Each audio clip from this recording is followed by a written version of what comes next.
Welcome back, ladies and gentlemen. Today I'm gonna show you a little bit backstage of how am I working and how does a morning of a media content creator looks like, at least from my experience. And I basically taught myself everything that I know.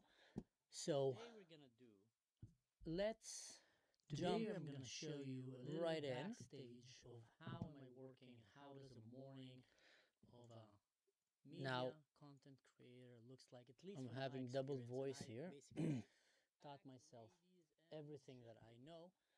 So here we go. So today I'm going to show you a the little way that I start my backstage mornings of is how am I usually working I and will how does a morning drop my kid of in a school. My media main content way of creator transportation looks is like. a I'm having bike. double voice Here in here. Germany, it's literally the most Taught efficient myself way, and in the everything winter that it I become know. a bit challenging. So But here we go. still, once I go home, So I defrost, I grab the myself a way cup that of I start coffee my mornings is usually I will and maybe an drop my apple. kid in school. My main way of transportation is a Having bike, double voice and here I in will Germany, it's jump literally the most efficient in way. to And start in the winter, making it become a bit challenging. videos and creating But still, content. What once I I would go usually do home, is I will I come and defrost, start, I grab reading the myself a news. cup of coffee. I have my Is phone usually here I and will my computer, maybe an drop my apple, kid in as you school. can see. My main way of By the way, transportation is a do you bike. guys hear me well? And I will jump In literally the most efficient to way. start And in the making winter, it become a bit challenging. videos and creating But still, content. What once I I would go usually do home, is I will I come and defrost, start, I grab. reading. You guys hear me well? Shalom, shalom. So what I would come and usually do, I will come and sit here, start reading, looking at the news, finding out what is happening around the world, checking messages from all kind of sources that I have, mostly in the Middle East, I would say, in Syria and Lebanon and other Muslim countries, and try to understand what would be the best topic that I can make you a video about. What should we be talking about today? And then I will come and I will usually use, I'll give you an example. That's one of the apps that I use called CapCut, just because it's very easy. I don't like it too much because it's Chinese, but in general, it gives what I need in terms of creating videos, and I will come and start editing them, putting the videos here for you, and slowly starting building the message that I want to send. In between, I might take a break just to go and drink some coffee and come back. But I have to say that I have to work against the clock, because by 2:33 I need to basically cut it off and go and pick my kid from school. And I do try to spend quality time with my family over work. So for me is I don't want my kid to grow and to say I didn't see my Abba because my Abba was working all the time. So what I would usually do is when I finish editing, I'll wrap it up, and then I will go to ChatGPT. I call him Ranfield, which is a very dear friend of mine, and I will create thumbnails. And it takes a long time usually, because as you can see here, it can take me a long time talking to him, and often he will make me very bad thumbnails like this one. It looks like a casino ad for a casino app or something. And then I'll talk to him again and again, and he keeps doing me all kind of stuff. I tell him, don't look like this. I don't know why he chose to have a Wednesday, but the coffee and that's a pretty good apple. Man, the graphics of AI is just insane. And I'll keep sending him more pictures. Hey, I look like this. Please make it. Please make it. Then he doesn't understand. And I'll go and open a new window, and I will give him all kind of prompts. I'm going to be backstage special showing how I work in a live video. Make the best possible thumbnail for that. You go and I give him some kind of a prompt that I already trained him, or figure out that's the way to do it. And then I will grab the thumbnail. Often I will not be able to make the best thumbnail that I'm happy about, but I just time pressure because I'm doing everything by myself. I will go and just upload it with what it is. What I'm doing here is I am streaming using Restream and using OBS. So what I'm doing is I'm sending all of this to OBS. So I'm streaming live on Facebook, on YouTube, on my new two streaming platforms that I started, on Twitch and on Kick for gaming. And just in general, I want to practice and learn that, because I find it to be a very important skill to have, because I do believe that mainstream media is going to move into these streaming platforms, and that's where I'm gonna see it. So without further ado, let's look at the comments. Let's see who's here. All right, Enoch, Shalom, Shai Gadol, you give him. The sound is low. Oh man, Shai Gadol is a lifesaver. Let's try it. How is now? Is the sound better now? You guys tell me, how is the sound now?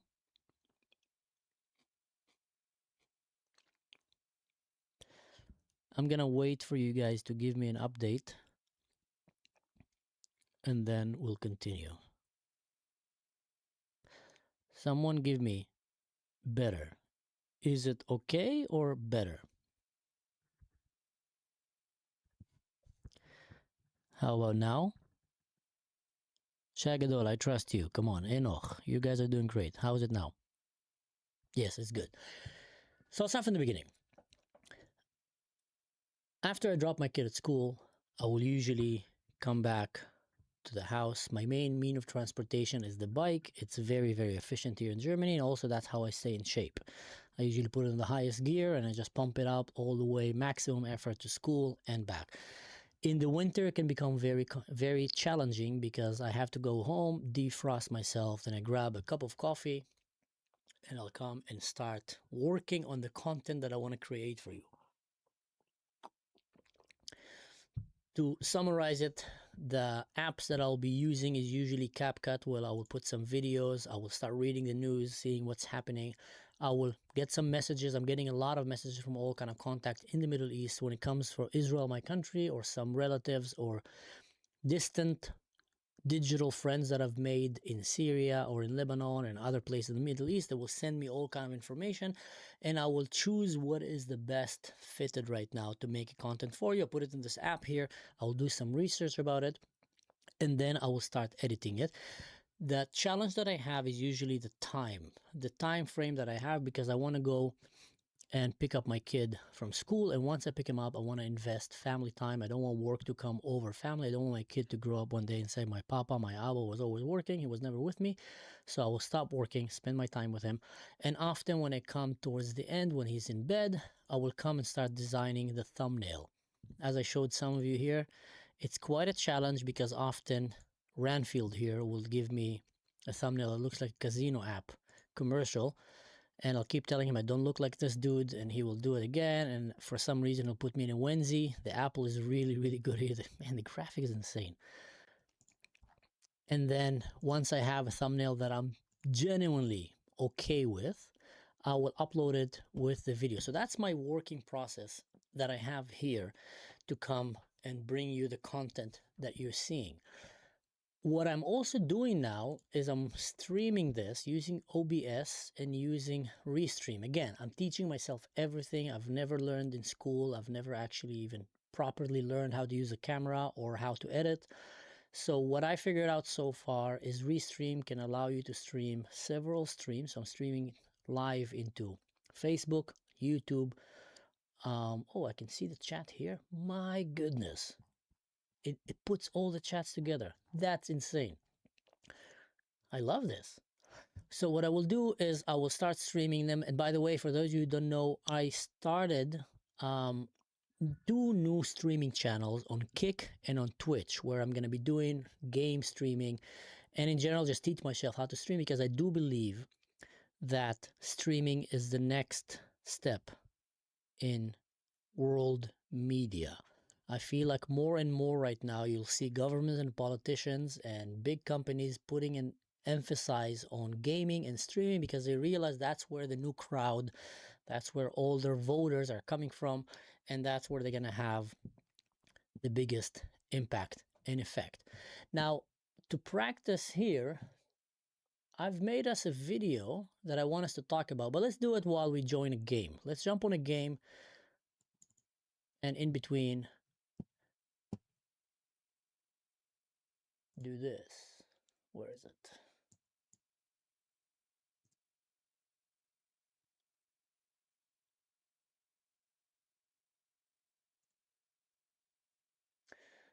Downloads.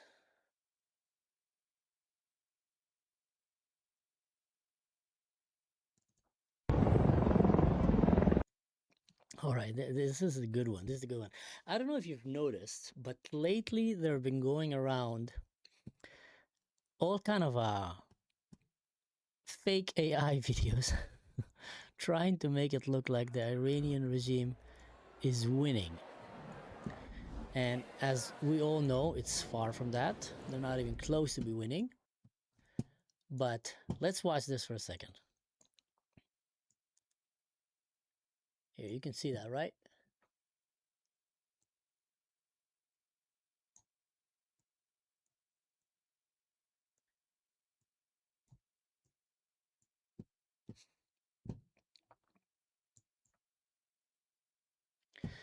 Let's watch this and talk about this.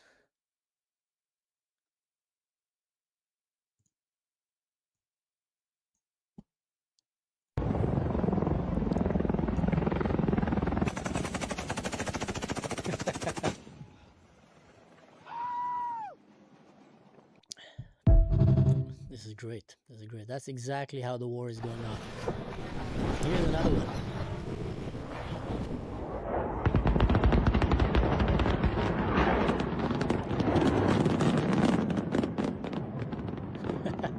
Someone want to know how I make my coffee? I have a very good coffee machine. This video is brilliant.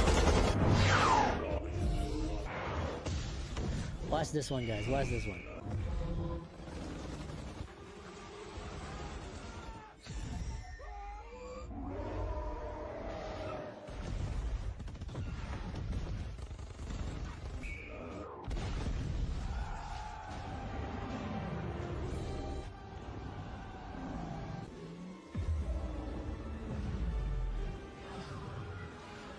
They've literally brought Aladdin against us. That's it. We're done, guys. We're doomed.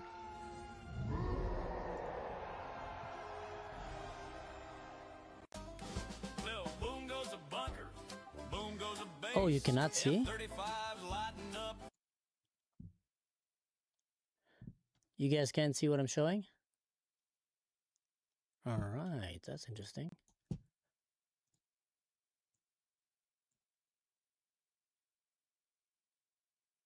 Can you guys see it now?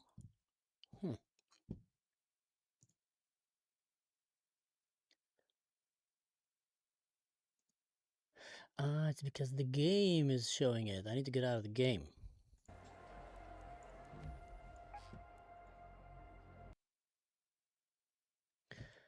Can you guys see it now?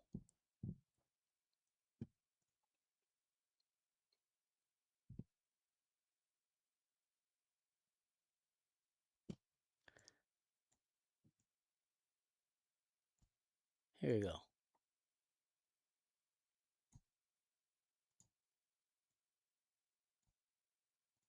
All right, let's watch this together, guys. It's a brilliant one. It's a fun one.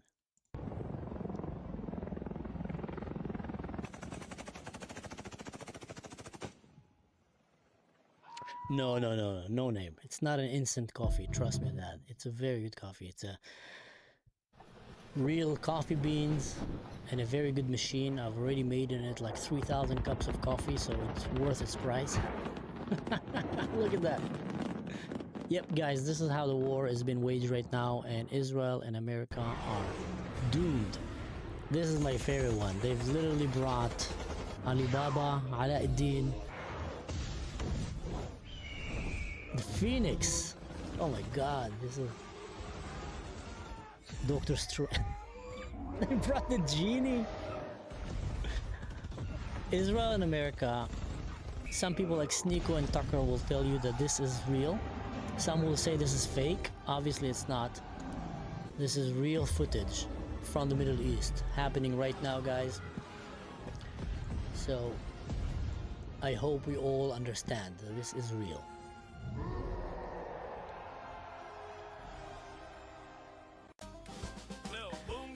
I found another website that is showing AI is making it so fun. I mean, there will come an age where I think we'll be just so fed up with AI making quick videos because, you know, it's just going to replace cinema and everybody can make a video in their house. But it's still fun. Watch this.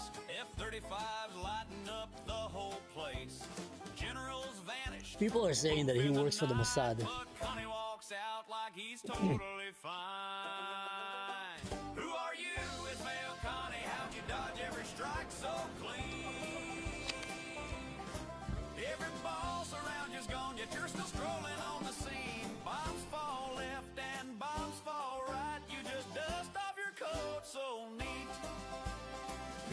whisper late at night, is he Mossad?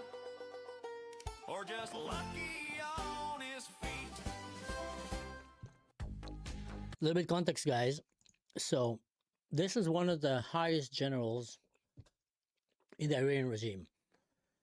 And it seems like he always disappears when Israel attacks. It seems like he always survives when Israel take down all the leadership. And it happened also, he was close to Nasrallah when Nasrallah was taken down, and then in the 12-day war, and then again now. Now, there was a point after the Nasrallah assassination, I think, that the Iranians even arrested him and started torturing him and interrogating if he's a spy for the Mossad. And he had a heart attack, apparently. And then they kind of released him. So I guess either he really was so scared and they believed him, or he's just a very good actor. But bottom line, right now, there's still no confirmation that he died, and they're still looking for him. And a lot of people are thinking that he might be the missing link. Because think about it, how efficient is the Mossad? It's just insane. Every time they have a new leader, he's taken down a minute after. Same thing with him and with Hezbollah, with Iran. So someone must be deep in there giving information, or Israel just have technology that is beyond your imagination, Shmoneh time style, and they're just always ahead of the game, or both. So we don't know. I think Israel is even laughing about it. There's no real confirmation this guy's a Mossad, and if he's not, then it's good to make them think he's a Mossad, because let's have them hunt one another. But what's the next one? The next video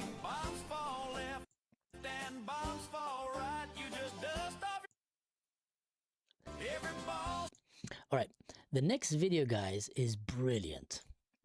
There's an anima company or a page that keeps making on the spot quick recaps of current events, and they make it in the most epic anima style. That is, I think they capture the message better than what CNN and many media companies. They're doing a better job than CNN and Fox News and everybody in terms of reporting. Here, let me show you. イラン女子サッカー代表チームが国家の宰相を拒否しました。政権は彼女たちを戦時中の裏切り者として非難しています。彼女たちはイランに帰国した場合、政権によって処刑される可能性があると文字しられています。さらに選手たちは助けを求めている様子が確認されています。一方で失業者による小がまな抗議活動も続いています。Is the volume better now? アヤトラに正義を捧げながらデビューを行っています。ハメネイのための正義。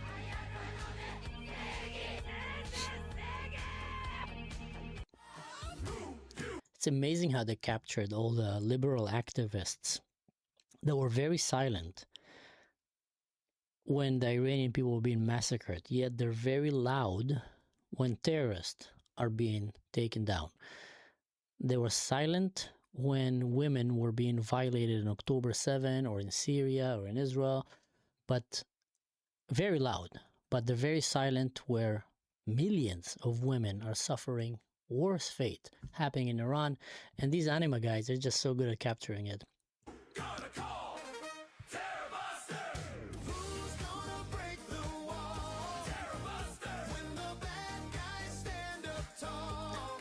Trump Buster.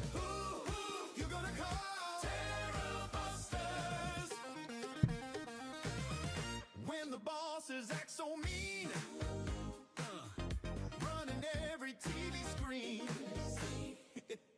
People say, we've had enough. Time to clean the spooky stuff. No ghosts floating in the air. Just some trouble everywhere. Crowds begin to sing out loud. Who you gonna call? Kill another soldier now! Kill another soldier now! Here's something bizarre, guys.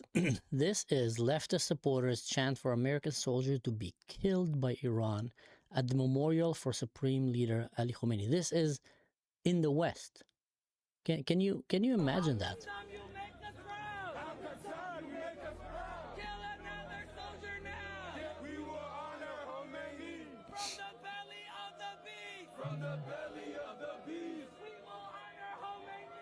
Honestly, the only real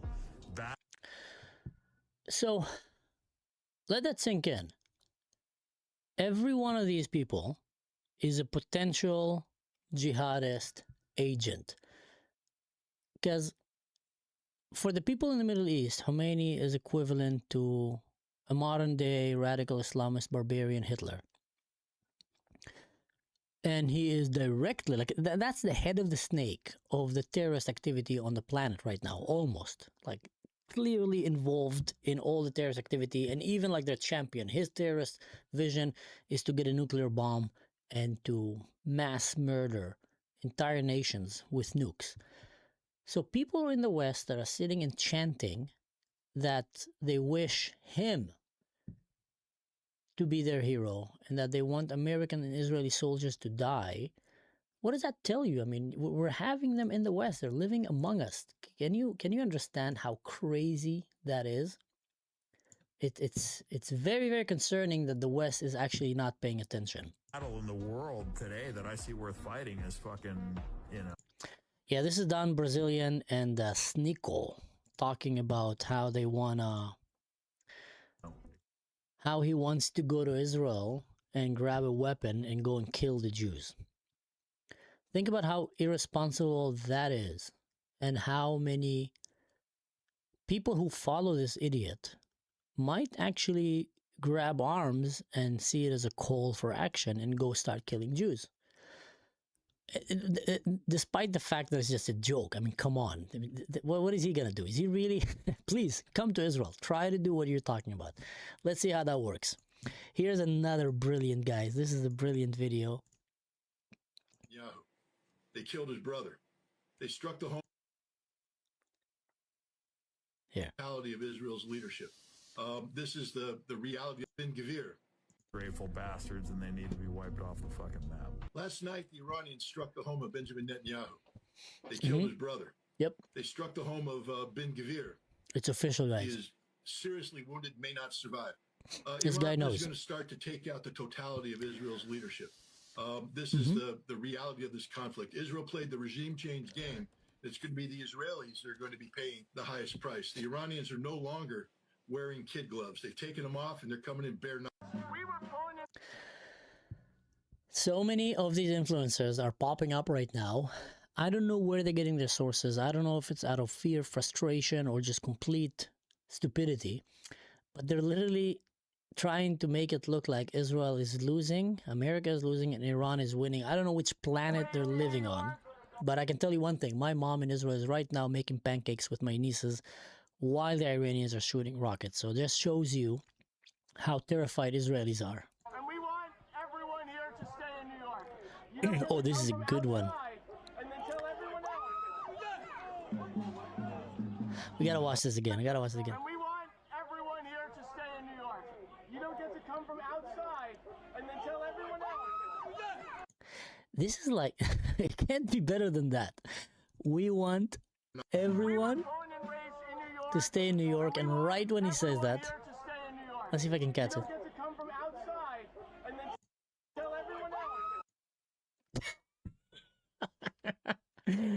You don't get to come from outside, and then this Muslim ISIS supporter just jump over his head and throw an improvised IED on the crowd of Christians, while the leftists are calling for them to stay. It can't get any better than that. You know, the suicidal level that the American left woke have cornered himself into it, and they just refuse to come out of it out of pride, or I don't know why, is insane. It's baffling. Now, a crazy part is how CNN reported that. I don't know if you guys saw, but the report that came from CNN. How do you feel about the U.S. going to war with Iran? The U.S. is getting fucked. Here's They another have delusional. used all their interceptor missiles. U.S. empire is taking a massive hit, and I think maybe the largest defeat that it's ever seen. What is your thoughts on the IRGC? The Iranian government, the Iranian military is playing a largely progressive role in the region.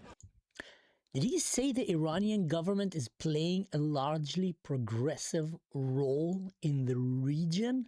Did I hear him right? I mean, just whew.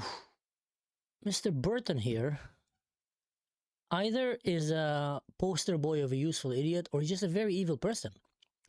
You think he is cool, but he is uncool. Seriously. Of defeating U.S. imperialism, I support that. It looks like Israel and the U.S. are losing this pretty hard. This is a good one. This is a good one, guys. This regime will soon learn that no one should challenge the strength and might of the United States Armed Forces. He reminded the world, as he has time and time again, being an American means something unbreakable. If you kill Americans, if you threaten Americans anywhere on Whoever is making these videos for the White House need to go to race. I think it's Donald Trump's son, his young son, Barron. I think he is right now in charge of this. But under President Trump, we are finishing. Their war on Americans has become our retribution against their Ayatollah. Iran is run by lunatics, religious fanatic lunatics. They have an ambition to have nuclear weapons. They intend to develop those nuclear weapons behind a program of missiles and drones and terrorism that the world will not be able to touch them for fear of those things. This is the weakest they've ever been. Now is the time to go after them. The president made the decision to go after them, take away their missiles, take away their navy, take away their drones, take away their ability to make those things so that they can never... I like Marco Rubio. Finally, to the great proud people of Iran, I say tonight that the hour of your freedom is at hand. When we are finished, take over your government. It will be yours to take. Wow. This will be probably your only chance for generations.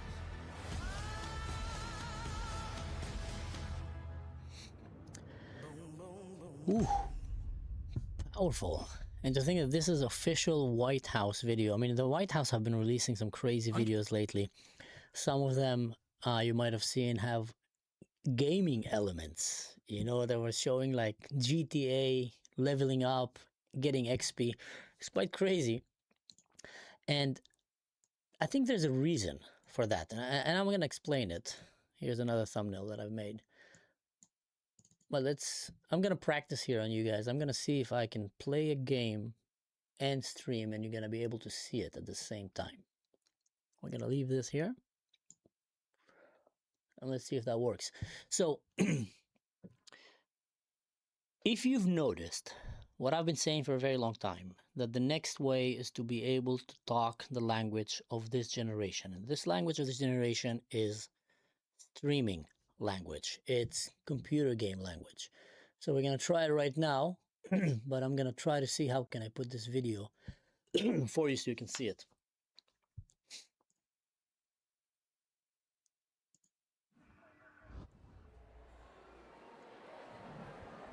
Ah, it's showing this. That's why. Alright, we're gonna fix it.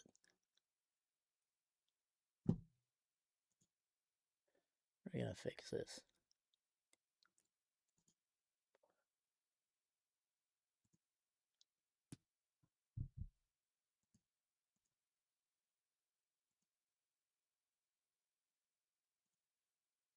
I know how we're gonna fix this.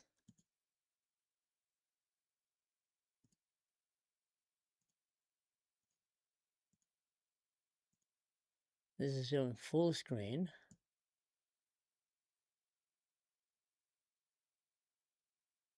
What we want to show, clip cam. Oh, here we go. Mossad might have just saved millions of Iranian women with a few keystrokes. Unverified reports claim Israel has wiped the morality police's entire surveillance database, every file they've ever built on an Iranian woman. Faces, names, addresses, violations, a permanent record that followed them for life. Iran had wired its own camera network across the country to identify those who didn't wear a hijab or showed hair, then used this information to trigger fines, arrests, or even beat them. Remember, Mahsa Amini was 22 when they stopped her for a loose hijab, beat her inside the van on the way to Vozara Detention Center, and killed her. The regime called it a heart attack, but the entire world knew exactly what happened. Mahsa was one of the 551 confirmed killed in the protests that followed, including 67 children and 19,000 arrests. Now those same cameras Mossad had quietly hacked for years to track Khamenei's every move were reportedly turned back on the database that made it all possible. Right. Oh, here we go.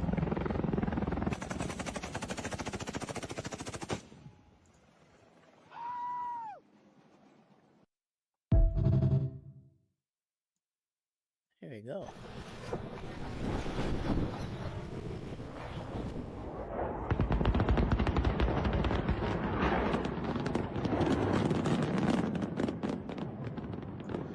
I wonder if I can make it run forward. Seriously wounded may not. If there's one consistent lesson.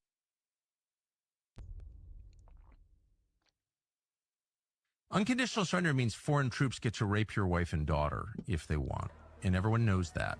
And that has been, if there's one consistent lesson of history, it means unconditional surrender means foreign troops get to rape your wife and daughter. Everyone can feel that. That's like the most atavistic instinct there is. And so to avoid that, people will do anything. And so that's why it requires that level of force to get a population subdued to the point of unconditional surrender. That's why. And so in this case, of course, we don't have the ground force necessary. I don't think Americans would voluntarily participate in it. I just don't think we can do that. It would require weapons of mass destruction. It would require presumably nuclear weapons in order to do that. And let's not lie to ourselves. We're moving toward that. And what people like Levin, whom I'm not attacking, I feel sorry for because he's clearly living in hell, but what they're trying to do is a species of witchcraft. And it's really simple. You repeat something until it becomes true. You speak, you create truth by speaking. In the beginning was the word, right? There's a holy power, supernatural power in words. Describing things is different from simply doing them. Such an evil guy. You can talk reality into being. This is what an incantation is. It's what a spell is. It's not like spooky, like crazy stuff. It's the lived reality of every person. Say it and it becomes true. And that's exactly what they're trying to do. Shills like Pompeo who are getting paid from who knows how many different groups to lie to you and coming across as some sort of moral voice, or poor Mike Huckabee guys like that who are just like under some spell. Let's just be honest about what this is. It's not about Iran's weapons. It's about Israel's ambitions. But there's something deeper. There's like almost a spell. I mean, Huckabee, for example. You really think Huckabee is being threatened? I know Huckabee well. I'm sure you do too. Yes. Nice man. Like, what is this? And I look at him and I see a man under a spell. I mean this. I'll be mocked for it, but I mean it. There's no practical, conventional explanation for some of this behavior. I mean, I look at Ted Cruz and I'm like, I think I know what's going on. Lindsey Graham, I think I know what's going on. But Mike Huckabee, I think he is under a spell. He is not thinking clearly at all. And so when Mike Huckabee says, and I think Mike Huckabee likes America or did, but when he stands up and says, God will destroy our country if we don't support Bibi, it's like, how could someone ever say something like that? And I don't know the answer, but I think it's more metaphysical than political.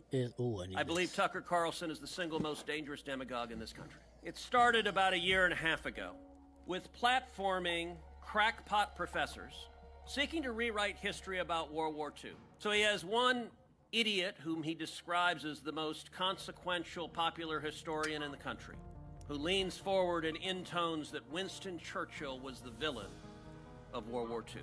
He then finds another crackpot professor who says there's a good argument that America should have sided with the Nazis in Germany in World War II.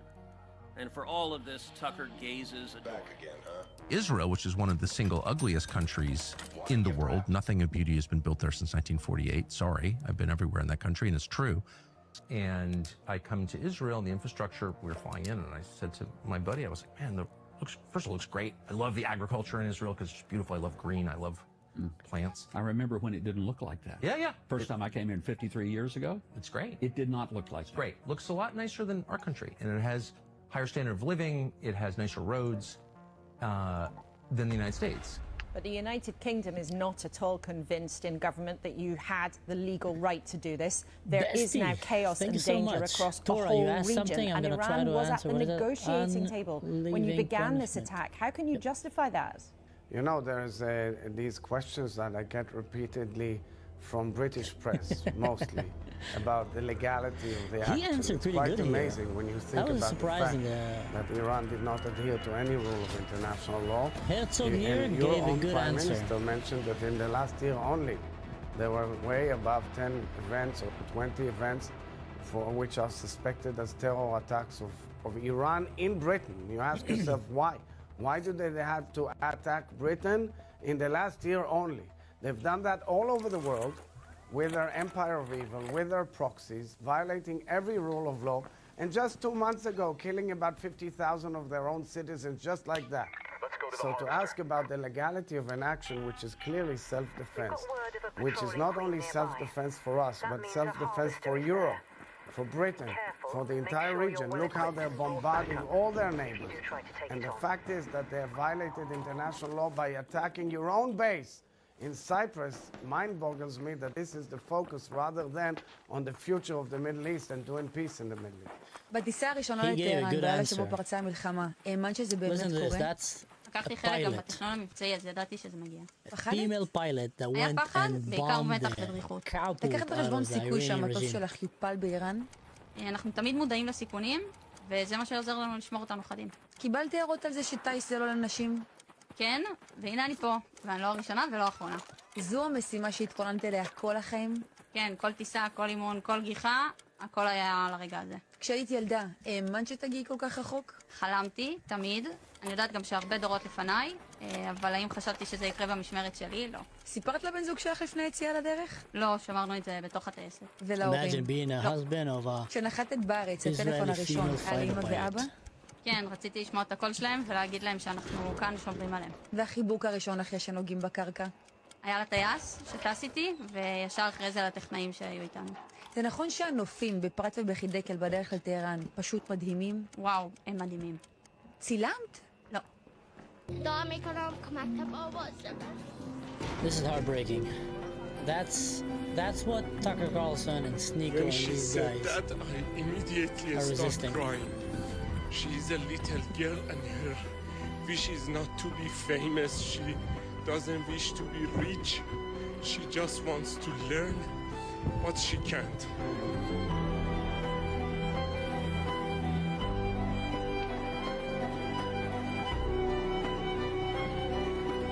Mossad might have just saved millions of Iranian women with a few keystrokes. Unverified reports claim Israel has wiped the morality police's entire surveillance database, every file they've ever built on an Iranian woman. Faces, names, addresses, violations, a permanent record that followed them for life. Iran had wired its own camera network across the country to identify those who didn't wear a hijab or showed hair, then used this information to trigger fines, arrests, or even beat them. Remember, Mahsa Amini was 22 when they stopped her for a loose hijab, beat her inside the van on the way to Vozara Detention Center, and killed her. The regime called it a heart attack, but the entire world knew exactly what happened. Mahsa was one of the 551 confirmed killed in the protests that followed, including 67 children and 19,000 arrests. Now those same cameras Mossad had quietly hacked for years to track Khamenei's every move were reportedly turned back on the database that made it all possible. You think Israel is behind what exactly? Oh, listen to the Iranian guy. It's happening today. Praise the Lord. Praise the Lord for that.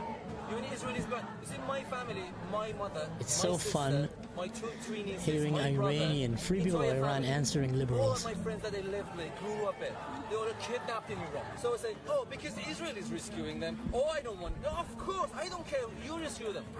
Mate, you do that. I do that. He does that. It doesn't matter whose flag is that. My house is in fire. My kids are in kidnapped. If your loved one has a cyst, has a cancer, The game is called Arc do you care Raiders. the surgeon has like a green top or yellow someone hat just or died. no, the handle of knife was yellow? No, I need the operation to have it right now. My kid needs to And it's a post-apocalypse survival extraction So game. if you go to hospital and you see the surgeon is Jew, you say, no, let the kid die? That's you? That's you, because you hate Jews too much. You need to love yourself and your loved one more than hating somebody else. Do you think I'm in love with Donald Trump? I don't want him to be close to any of my family members. I don't care about, you know, whoever gets to that level of being a politician is not a nice person. Do you think Keir Starmer is a nice person? Do you think? No, that's saying about himself. No, anybody to that level has to have a bit of brutality. To see the number, okay, this many number of people killed here, people are numbers to that level, okay? But we, to that level of society, if we start to hate each other, that's destruction of the societies, any civilization. I am here. get the hate anyway. But I found it very hard. But you hate the Jews too much that you rather see the Jews. That's so true. They hate the Jews so much that they would rather see the world burn. You did say though, if there was a Jew surgeon, you would let him die. You wouldn't let your son die, would you? I don't know. It would depend on how I felt. Breaking news, Qatar's prime minister, a country that's been very anti-Israel, declares that Iran has betrayed them after they launched 40 drones and more than 100 missiles. Do you feel betrayed? Well, of course, it is a big sense of betrayal. This is the second time. That's why it's also like for us, it's been something really significant to see the attack, which was showing that being pre-planned. Like once the war started, just maybe an hour after the start of the war, Qatar and the other Gulf countries been attacked right away. And all of us, before this war and repeatedly, we've been saying and repeating that we are not going to take part of any attacks or any wars against our neighbors. We would like to see a peaceful neighborhood. We were helping Iran and the United States in reaching diplomatic solutions. But this miscalculation by the Iranians to attack the Gulf countries has destroyed everything. Our countries don't want to be part of this war, and we would like to see them stopping right away. As you say, a disaster. Qatar has now publicly slammed Iran on its civilian sites. They've also restricted posting misleading information online in regards to the war. And Israeli sources claim that Qatar has informed the U.S. they plan on expelling Hamas leaders as the group refuse to condemn Iran attacks on the Gulf states. Follow me on X for more updates. Azerbaijan says it has foiled a series of terror plans allegedly orchestrated by Iran's Revolutionary Guard. Newly released footage shows explosives recovered during a counter-intelligence operation by the country's state security service. Officials say the network was planning attacks on several targets in Baku, including the Baku-Tbilisi-Ceyhan oil pipeline, the Israeli embassy, and sites linked to Azerbaijan's Jewish community. Investigators say more than 7 kilograms of C4 explosives were smuggled into the country with the help of local accomplices. Authorities say suspects were carrying out surveillance and preparing logistics for the attacks before the operation was uncovered. Several people have been detained and 4 have already been sentenced to prison. Officials identified an Iranian Revolutionary Guard officer as one of the organizers. The announcement comes as tensions between Baku and Tehran escalate following a drone strike on Azerbaijan's exclave Nakhchivan earlier this week. You can also talk in this game. Azerbaijan has blamed Iran for the attack, an accusation Tehran denies.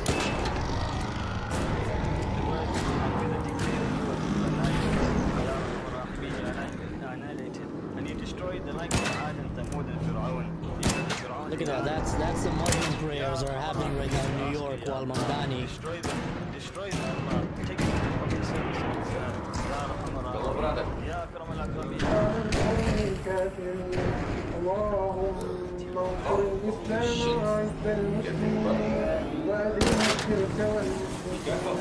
اللهم انصر عبادك الموحدين اللهم انصرهم على القوم يتوحدون عددا اللهم اقتلهم بددا ولا تغادر منهم.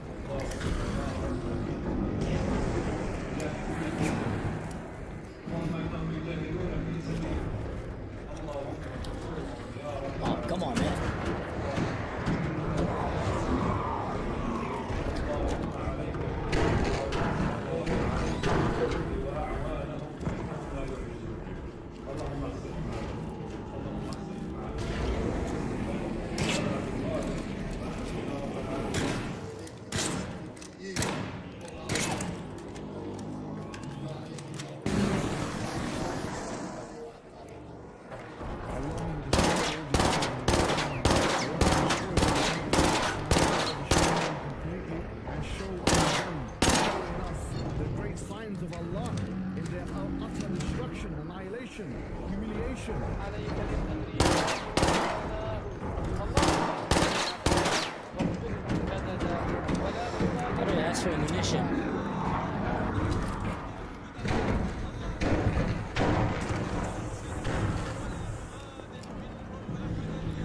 Mossad might have just saved millions of Iranian women with a few keystrokes. Unverified reports claim Israel has wiped the morality police's entire surveillance database. Every file they've ever built on an Iranian woman. Faces, names, addresses, violations, a permanent record that followed them for life. Iran had wired its own camera network across the country to identify those who didn't wear a hijab or showed hair, then used this information to trigger fines, arrests, or even Remember, Masad Amini was 22 when they stopped her for a loose hijab, beat her inside the van on the way to Rosada Detention Center, and killed her. The regime called it a heart attack. Mohammed hijab, I think it's the most degrading. Basha was one of the 551 confirmed killed in the protests that followed, including 67 children and 19,000 arrests. Now those same cameras, Mossad hijab is one of the most degrading things Amini's every move, that reportedly the turned religion back on the ever did to database women. that made it all possible. I believe Tucker Carlson is the single most dangerous demagogue.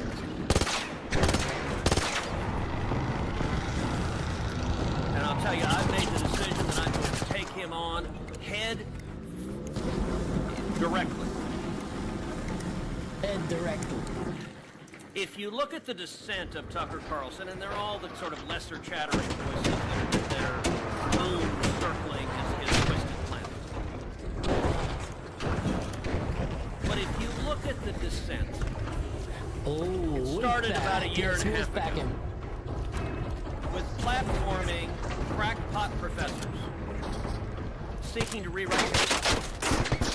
to rewrite history about World War II. So he has one idiot whom he describes as the most consequential popular historian in the country. Leans forward and intones that Winston Churchill was in World War II. He then finds another crackpot professor who says there's a good argument that America should have sided with the Nazis in Germany in World War II. All of this, Tucker getting out of angle here. By the way, no, there is not. Winston Churchill was an extraordinary historical figure. There's a reason Churchill's bust is on my mantle. If you come to my office, on the mantle there are 3 busts, one of Churchill, one of Reagan, and one of Dr. Martin Luther King Jr. 3 extraordinary leaders who had vision. Come on, demo. But it's not just there, it then descends. Look, Nick Fuentes. It's actually interesting if you look at Republican politicians. Nick Fuentes is easy to denounce. And I actually think it's a tell among a Republican politician if they'll denounce Fuentes but are scared to say Tucker's name. That tells you a great deal. Nick Fuentes is a goose-stepping Nazi. Yep. And by the way, I'm not one who throws around the term Nazi loosely. But when Nick Fuentes says Hitler was very, very cool, I like Hitler and I agree with Hitler. Like, when you say you agree with Hitler, you're a Nazi. Everybody's counts. Everybody's counts.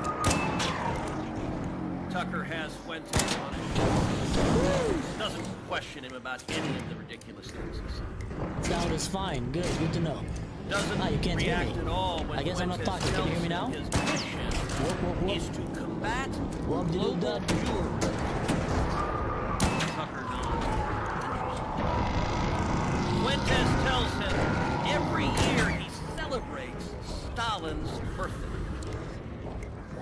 By the way, what kind of freak even knows Stalin's birthday? I don't know it, and I don't care to know it. But Tucker just coos when he says that. העם האיראני אני מדבר איתכם ועבורכם כבר עשרות שנים. רגע האמת מתקרב. אנחנו מבקשים לשחרר את ירדן, לשחרר אותה מעול העריצות ולחיות עימה בשלום. אבל בסופו של דבר, השחרור הזה יהיה תלוי בכם, מהעם האיראני האמיץ בלימוד הסדר. אני מאמין שאם תתייצבו ברגע האמת, לא ירחק היום שבו ישראל ואיראן תחזורנה להיות ידידות אמיצות. מי שרואה את הנפת הדגלים המשותפת בבירות המערב, דגל האריה והשמש האיראני ודגל המגן דוד הישראלי, מי שרואה את הריקודים והחוקים האיראנים גבולים ליהודים, מתרגש אמיתי. זה נותן תקווה עצומה לעתיד. ההצלחה שלנו תביא לא רק להסרת איום גרעיני על העולם כולו, ולא רק לשלום בין ישראל לאיראן. היא תביא גם להרחבה דרמטית של מעגל השלום. All right, so we just got a new video showing what appears to be a U.S. Tomahawk missile striking in Minab, Iran on February 28th. So that is the date and the location that a girls' school was hit, leading to the death of as many as 175 people, most of them children between the ages of 7 and 12. No, probably like this. At this point, we've got multiple open-source investigations from Wall Street Journal, Reuters, Associated Press, New York Times, Bellingcat, CBS, and more, looking at satellite imagery, accounts, first-hand accounts from the ground, and then imagery videos like this new one saying this was probably the United States. Now, the U.S. government hasn't said anything official, so this was 8 days ago. Secretary Hegseth says it's still under investigation. That's all he can say. President Trump 2 days ago said based off everything he's seen, this was an Iranian strike. Look, personally, everything is pointing to this being the United States. I've not seen any investigation suggesting that this was done on purpose. I don't think it was done on purpose. We do not target civilians. We do make mistakes, as does everyone in war. And what this looks like is that we went after a facility that about 15 years ago was a part of an IRGC compound. By 2013, it appears that it was still part of that IRGC naval compound. By 2016, it had split off and was very clearly a school. It looks like we were going off of old imagery or an old target block to actually go after that school. And look, I've seen people say, well, what's a school doing on a military base? Yes. You know, we have schools on like every major military base here in the United States, most of them preschool through high school. We would never consider that a viable military target. A school being on a military base does not make it a legitimate target. That's nonsense.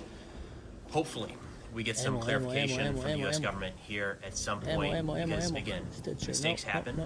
I don't think this was done intentionally, but the longer we go of just kind of sitting this one out, or like President Trump suggesting that this was Iran, when all of the evidence, like there were even claims the first day that came out saying this was in Pakistan or Afghanistan. It wasn't. Now they're saying that this was a misfired IRGC missile, but the footage and the misfire was from over 1,000 miles away. Like, all of that stuff has been debunked, again, by all major media organizations at this point in open source investigations. We have to be better than this. We do make mistakes. We have to own up to it. We have to, just kicking this down the road, blaming someone else and trying to pin responsibility elsewhere doesn't help us. It doesn't help win this war. It doesn't help free the Iranian people. It doesn't help our soldiers that are on the ground. It doesn't help the Americans around the world that could be at risk as the fallout from this conflict spreads. So some honesty, some integrity, some humility of recognizing that we do make mistakes, and by all accounts, this looks like it was the United States. An Iranian semi-official news agency called Mehr News Agency released footage on the 8th of March of 2026 that was widely shared by Western media organizations and the open source intelligence reporting accounts all over X, and it went everywhere else after that. Now, in this footage, it reportedly shows a U.S. Tomahawk cruise missile impacting the IRGC facility or naval base in the southern Iranian town of Minab in the Hormozgan province. Now, this is that specific strike where people were saying that the United States reportedly hit an elementary school, resulting in the deaths of what the Iranians have said of up to 175 people, including the vast majority being young girls aged roughly 7 to 12 years old, and female teachers and staff at school. Now, a bunch of Western media outlets, including the New York Times, the Washington Post, CNN, and a bunch of others have reported on this, but also there's a lot of open source intelligence outlets like Bellingcat, based in the United Kingdom, that did did a deep dive on this as well. And specifically, the guy that I saw that posted this, his name is Trevor Ball. And Trevor Ball is a conflict researcher at Bellingcat, and he's former U.S. Army EOD. In the post, they basically put up a screenshot from Mer News Agency of the screen grab from the airstrike, and then also a reference of a U.S. Tomahawk missile taken during the conflict so far, so that you can see the comparison of the two. In addition to that, they put out imagery showing only 2 structures within the red cone that were damaged, including a clinic, and the other structure appears to be a covered magazine or bunker. They show where the elementary school was in comparison to the rest of the buildings. They then superimposed a red cone over the image, showing the estimated area of impact of the missile visible in the footage, with the graphic also showing the position of a clinic, the school, and other damaged buildings. Again, shows the elementary school outside of that cone. Now, he also went in and said, reposting this as part of our thread is contrary to some posts. Bellingcat is saying the missile hits one of the buildings in red, not the school directly. Smoke is seen already rising from the vicinity of the school when this missile hits. Additionally, I've also seen this Minab photo, like satellite image, showing what it looked like on May 14th of 2024 compared to March 4th of 2026. And you can see like the destruction that happened. Now we're going to do a much longer video on this to break it down a little bit more and to give you, like, provide you with all the information, and you can decide for yourself how you feel. But this is what I'm seeing all of these open source intelligence accounts reporting on right now, because this was like the biggest breaking news yesterday. Now, the United States has not officially claimed or denied this specific strike, but it has stated that it would not deliberately strike a school. And the Pentagon said that they were investigating any reports of civilian harm. So the only question is, what do you think happened? Now you get to Silicon Valley. My one message and again, I'm without getting in specific people, or because I'm like, if Silicon Valley believes we are going to take away everyone's white-collar job, meaning primarily Democratic-shaped people whom I grew up with, highly educated people who went to elite schools or went to schools that are almost elite, who vote for one party, and you're going to screw the military. If you don't think that's going to lead to nationalization of our technology, you're retarded. And you might be particularly retarded because you have a 160 IQ. But this is where that path is going. Damn it. The parents of one of the alleged ISIS-loving teens who tried to detonate an IED near Gracie Mansion owns a gorgeous $2.25 million home, a sign they seized the American dream after arriving from Afghanistan decades ago, the Post has learned. Alleged bomber Ibrahim Kayumi's family home spans 5,800 square feet with 6 bedrooms and 5 bathrooms in scenic Newtown, Pennsylvania, records show. Police say that Kayumi, who was 19 years old and was near Balad, wings, 18, traveled from their Bucks County enclave to attend a counter-protest against right-wing nut Jake Lang's anti-Muslim protest outside the mayor's residence. We're gonna make sure Mandami knows that he's not welcome in New York City. The pair allegedly hurled homemade bombs packed with a volatile explosive favored by international terrorists, known as Mother of Satan, sources have said. Dramatic viral video captured the moment Balad threw an IED as he came up behind a speaker addressing a small crowd outside the Upper East Side mansion. In the panic and confusion, Walter Masterson, so you see, there is actor who had been speaking players to the group, can actually attack you in this game as well. Fight their way through So you got to be careful from the drones and the players explosive device. Luckily, as no you come to were extract reported. yourself. The duo were arrested following the alleged attempted attack. An NYPD commissioner, Jessica Tisch, said the act was being investigated as an act of terrorism.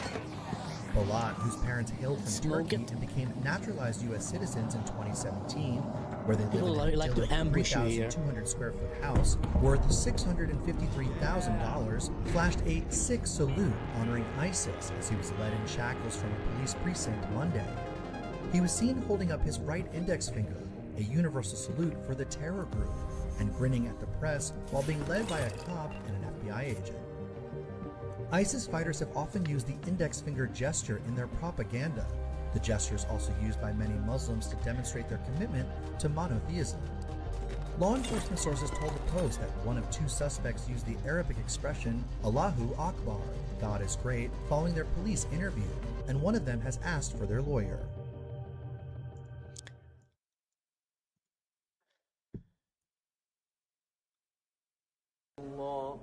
All right, guys, I'm gonna take a quick bathroom break, and I'll be right back. Where you're asking yourself how you can reconnect to How am I gonna get out of here? growing up with being taught that منورين والله والله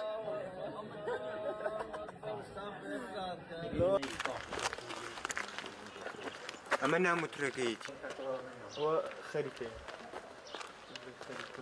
مدرسة الرجيم أو نشاني أويا كهمو خلقي إيران بقشتي وهمو نتوكاني إيران بآزري بكرد بلور ببلوج بعرب أو أنا همي هوري أواني والرجيم بروخين بويا روخاني الرجيم إيران أمانجي كي قشتيو وحتمنش بخباتي خلقي إيران وأول شيء كإستا الرجيم زور ضعيفة ئەگەری ڕوخانی و ڕژیمە زۆرە. هێز و چەکوچۆڵی خۆشمان هەیە بەشی خۆمان.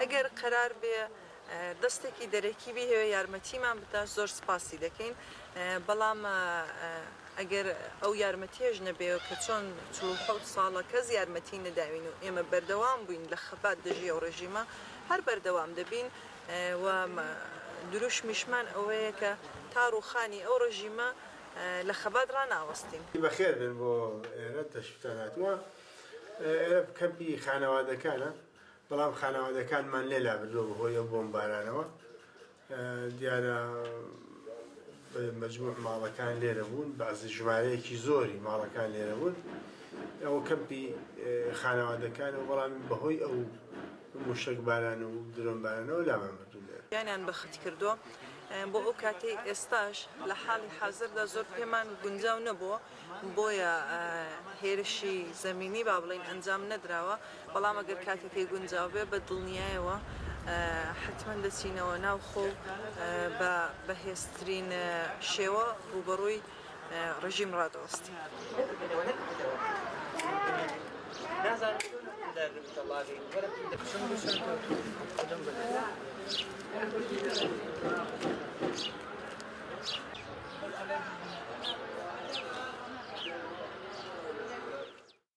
The Democrats have launched their own operation called Operation Sabotage. This campaign that the president is leading, our great commander-in-chief and his great secretary of defense and great secretary of state and director of the CIA, we've never witnessed anything like this, ever.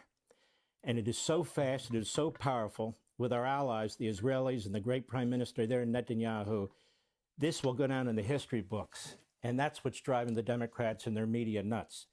First of all, I would ask the Democrats a question. If you had your way today, you would cut this whole war off right now. You would say surrender, get out. They would redevelop everything that they're developing right now because that's what they tried to do the other day and they failed by a few votes. The American people need to understand the Democrat Party is trying to sabotage the United States military, the commander-in-chief, in the middle of a military operation, what I call a peace operation, because that's what it is. Peace through strength. This is peace through strength. This is a peace mission. That's number one. Number two, they're giving aid and comfort to the enemy. When communist China and fascistic Russia and the inbred in North Korea and the Quislings, starting with, the UK and others, and when the enemy, here's our Democrats speak about our military. Here's our Democrats speak about our commander-in-chief. Hear them speak about our country. We, the American people. What do they think of Arabic coffee? They think they have some hope left. Some hope left. They were hoping the Democrats would win these votes. The enemy within. The Democrat Party has lost its way. It gives aid and comfort to the enemy. It's undermining our troops in the field. And Americans need to understand this. So let me tell you something, Democrats. The American people don't like it. Whoo, that was strong. That was strong, guys. Let's take time now to answer questions, Q&A. But someone here asked, what do I think about Arabic coffee? I love Arabic coffee. It's great. I used to do it all the time in the army. I was like the Arabic coffee expert. Obviously, I have a reputation to maintain. And the trick with Arabic coffee is obviously the coffee itself. You want to have good coffee. But it's when the water gets to boiling, that's when you pour the coffee inside the finjan and you let the water stir the coffee. Stir it, stir it, stir it.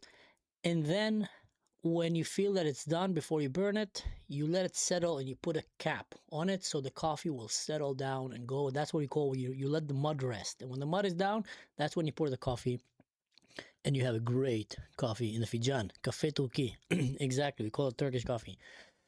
Now, here is a question that has been brought up lately a lot by people who are opposing the war in Iran. And I understand. There is that notion that all wars are bad. All wars are evil. We should never have wars. And you know what, guys? Wars are bad. That's true. Wars are evil. Okay. Well, what about the War of Independence? Was that a bad war to have? Maybe not. What about the war to end slavery? Was that also a bad war to have? What about the war to defeat Nazi Germany and prevent Hitler and the Nazi regime from conquering planet Earth? Was that a bad war to have? What about the war of stopping Islam from taking over the west of Europe, where the Crusaders went and stopped the Ottoman Empire, which, to remind you, under the Ottoman Empire in general, under Muslim empires, Epstein Island looked like a Disney park. That's how crazy and brutal things were happening there in every aspect. Everything that bothered you about the Epstein Island is still happening in many Muslim countries on steroids and was happening way, way more under Muslim empires. So when we come and we say, okay, maybe not all wars are evil. Yes, it's bad to have wars, undoubtedly, but sometimes the good guys need to be able to go to war in order to stop the bad guys. So now we bring it to Iran. One thing you need to understand is that you don't know. I don't know, you don't know. There's a lot of things that are happening behind closed doors with the governments, with the intelligence agencies, the Mossad, the CIA, that they just don't tell us. How do I know? Because I used to be an inside on these things. I used to be an officer in the Special Forces in the IDF, and I remember myself being involved in all kind of top classified missions and operations, where later on, when we finish, we'll look at the news and we'll just laugh. We're like, oh my God, I can't believe that's what they're saying. That is so far from what happened. And trust me when I tell you, most of the time, I would even say more than 90% of the time, the media got it wrong. And that's the media. So when you have influencers like Sneeko or what's his name, Nick Fontesi, I can assure you that they don't have access to closed-door strategic panels. They don't have access to CIA specialists. They don't have access to the Mossad, to Donald Trump, to the White House. They don't. All they're getting, it's a bunch of immature adults that have no wife, no children, no real job, no responsibilities, and are just sitting at their home and trying to go viral by spitting up every controversial issue, because that's how they get likes. So they're focused on growing their platform. They're not focused on telling you the truth. I can tell you that for a fact. I am 100% sure that they have no clue what is happening, and they're getting their information from TikTok and from Instagram or from some kind of bizarre friend that they have that once was in the Marines and now thinks that he knows all the conspiracies about Area 51. So when you understand that, you say, okay, there's a lot of things that are happening behind the doors but we don't understand. Well, what do we do know about the war in Iran? The Iranian regime keeps chanting death to America, death to Israel, death to the West. That is a fact. We see it, they're all the time saying it. Burning flags and etc. The Iranian regime is trying actively to build a nuclear weapon. That is a fact as well. See, it didn't start with Trump and Bibi. That was administration before and before and before and before. Look at all the presidents. They had something to say about it because their intelligence agencies were telling them, listen, Iranians are trying to build nuclear capabilities and we don't think it's for peaceful purposes. So the West said, we don't want to go to war. Let's try sanctions. But that didn't work. So they did more sanctions. That didn't work. And the only one that was actively doing something to stop it was actually Israel. Israel went all the way to create a Mossad hunting unit inside the Iranian regime that was only run by the Mossad, and they were able to get access and infiltrate with special agents into these nuclear facilities, to go and kidnap some of the scientists, take them down, and they brought videos, pictures, folders, proving that the Iranians were enriching the uranium in order to build a bomb. Even in the last negotiation, the US negotiation team came and said that they were shocked by how cocky and happy the Iranians were, not even ashamed that they're fooling the West. They were just laughing about how the West keeps falling for it, and they're going to have a nuclear bomb very soon because the West keep gullibly swallowing their lies. Have you seen the movie Dictator with Sacha Baruch Cohen? Go watch it. So that's basically it when he's telling, hey, we want to have nuclear weapon for peaceful purposes. And he starts laughing. That is basically what they've been doing to the West for so long. Now, if Iran have a nuclear weapon, would that change the picture? Yes. That means that forever you can't do anything about it without risking destroying planet Earth. Nuclear war today between two countries have the potential of extinction, of mass extinction of all life on Earth. That is how dangerous it has become. There was literally a group of scientists, nuclear scientists, I think it was in the 80s, who went around all world leaders and just showed them scientifically, listen guys, if you shoot one nuke at Russia, Russia shoots back, and then 3-4 more nukes, that's it. Life on Earth will cease to exist. The winter fall, the radioactiveness, it will just destroy all the crops, destroy all life, and we will cease to exist. So no one should ever use a nuclear weapon. But these are rational, modern countries that believe in science. When it comes to the Islamic Republic regime, you need to understand, they are religiously fanatics. They don't believe in science. They believe in something that a guy said in a cave riding a camel 1,600 years ago that didn't have ChatGPT. That's why they believe the prophecies and everything, so they always want to go back to that. Actually, there's a word in Arabic called, how does the word?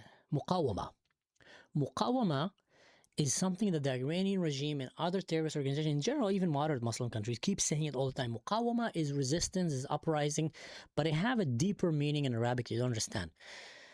Muqawama symbolize the reigniting of the original goal of Islam, which was to conquer the West, to defeat Christianity, and take planet Earth under Sharia law. So they keep saying muqawama, this is part of our muqawama, this is part of that struggle to conquer the world. Now you have a bunch of fanatic religious who want to build a nuclear weapon, who want to conquer the world, who just proven to us that they have no problem massacring their own people, massacring in the tens of thousands, no problem. Kidnapping, violating women, and etc. And now they want to have a nuclear bomb and they're very close to it. So what should we do? Now, there's another element that makes this war right now very justified in my eyes and actually very even humane and proper.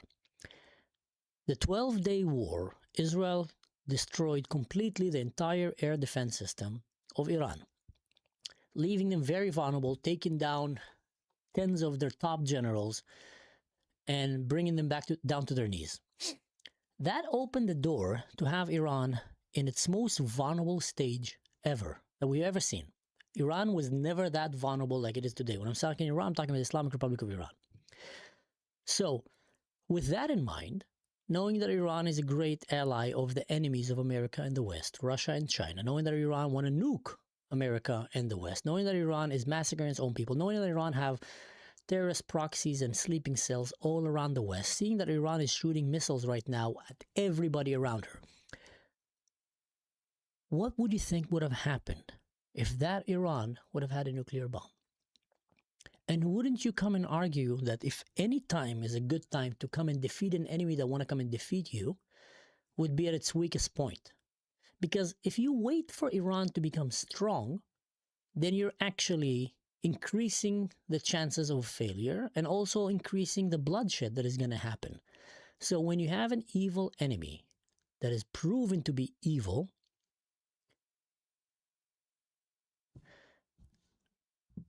Shaul, sound is way better when you turn it up. Turn what up? Is the sound good, guys? Or am I talking to myself the whole time? First one, great sound now. Okay, perfect. So when you have Iran that is at its weakest point, extremely radical, fanatic, religious, messianic, prophetic, anti-science, anti-West regime, wouldn't be advised to attack them before they have a nuclear bomb, and to attack them when they're at their weakest point. That way you minimize the casualties to your forces, you minimize the damage that they can do all around, and you defeat a very evil regime that is also strong, one of the strongest allies of your nemesis, of your greatest enemy, China and Russia. So with that argument, I come and I urge people who are against that war, come and give me a better explanation why we shouldn't. People are saying, yeah, we shouldn't. Okay, we shouldn't. What should we do? Should we wait? Is that your idea? Should we wait until they're stronger? Should we wait until they have a nuke? Should we trust them that maybe they will change their minds and become friendly and nice? You know, to trust someone, you need to see some kind of an initiative, a repeated initiative that they're meaning well. We haven't seen a single initiative towards peace by Iran, not a single one. Not even to its Muslim neighbors. They hate them and fear them even more than us. So a regime like that have a track record, Olympic level, of lying and deceiving, of killing and butchering their own people, oppressing women, hanging gay people, ethnically cleansing minorities, top sponsors of world global terrorism and jihad.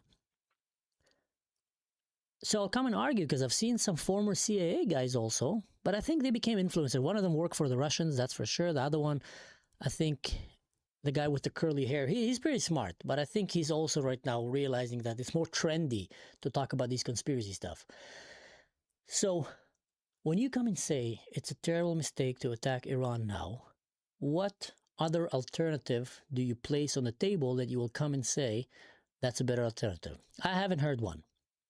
I haven't heard one that will overcome the decision of now is a good time to take them down. They have no air defense.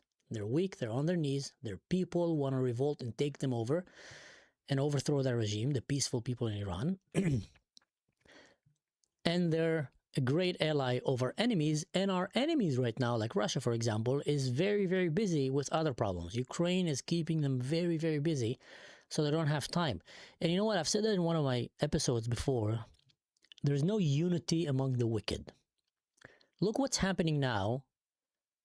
You know, when Arab nations or radical Islam came to attack Israel, America stood. America stood beside Israel and said, hands off Israel. Send their aircraft carriers. It made it clear no one is attacking Israel. Israel is our ally. We have a covenant with them that is a Judeo-Christian covenant. We're not going to let you. Now, Israel and America attack Iran. And what are the allies of Iran doing? Nothing. Left them alone. What did Iran do when Israel took down Hezbollah? Nothing. No honor among thieves. Torah said that very right. No unity among the wicked. So what does that tell you? It shows you clearly that from everything we fathomed and gathered until now, this is probably the best opportunity we have ever had to take down an evil, fanatic, lunatic, genocidal regime without igniting a bigger scale war that will result in much more bloodshed. There's no alternative here. There's either do it or don't do it. Do it. Do it now or do it later. Now is much better than later because later will be way worse. Russia is not busy with Ukraine anymore. China have already kind of built up some means to join the party. And Iran is much stronger or even have a nuclear weapon.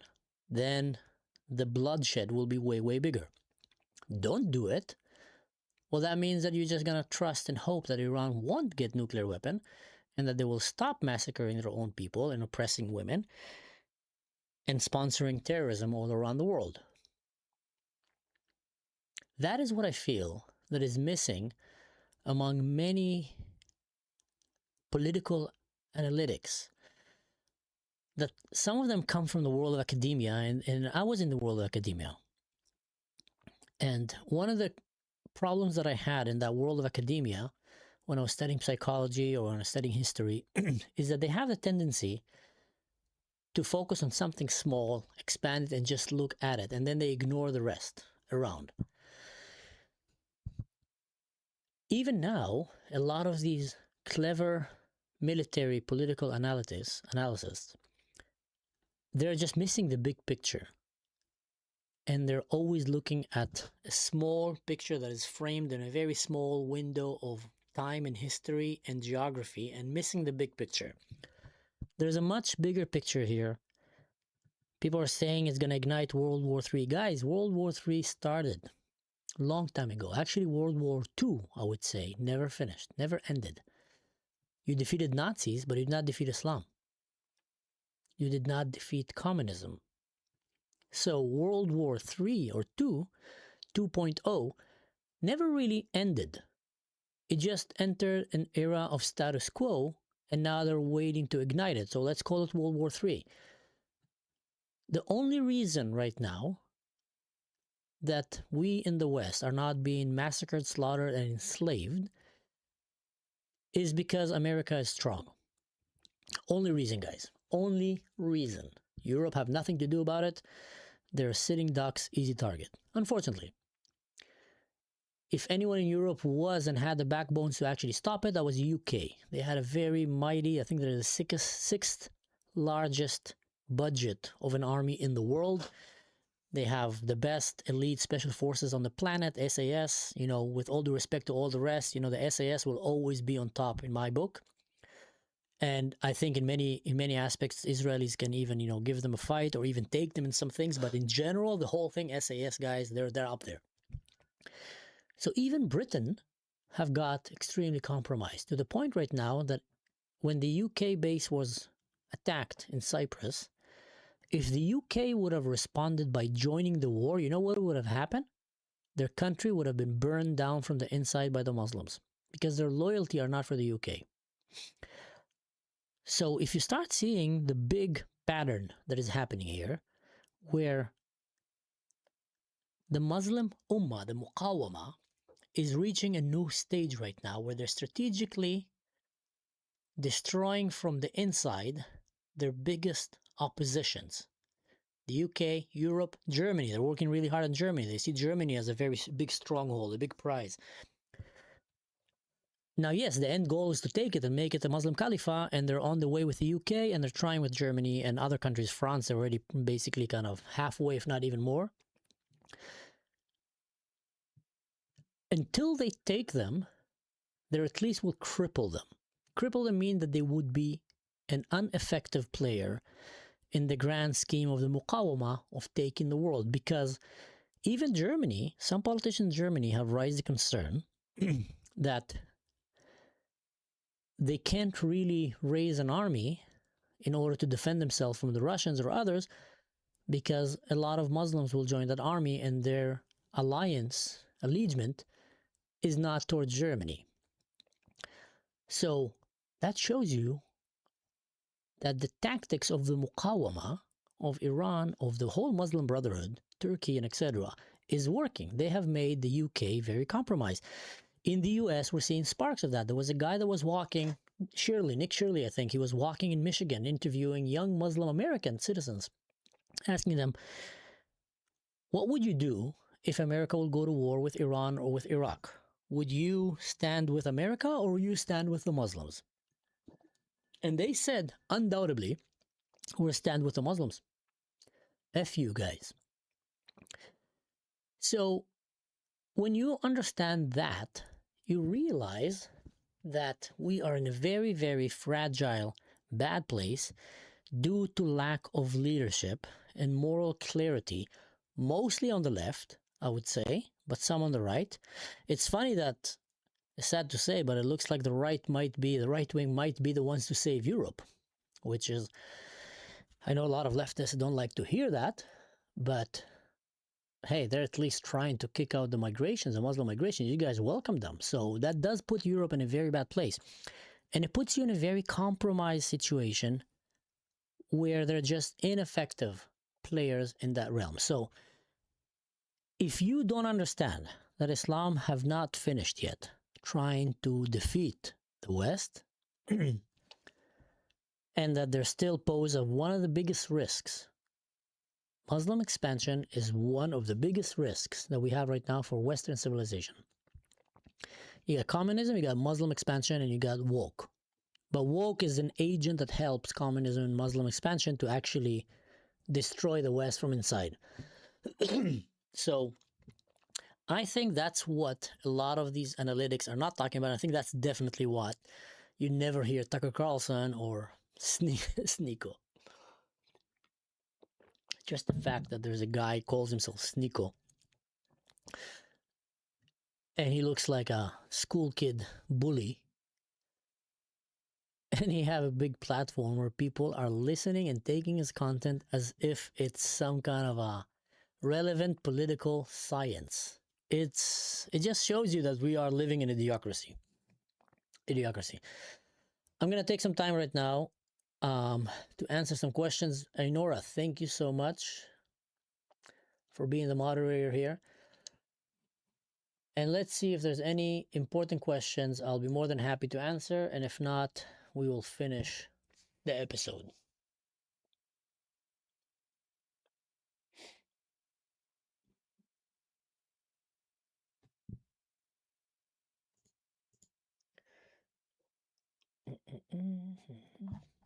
Let's see.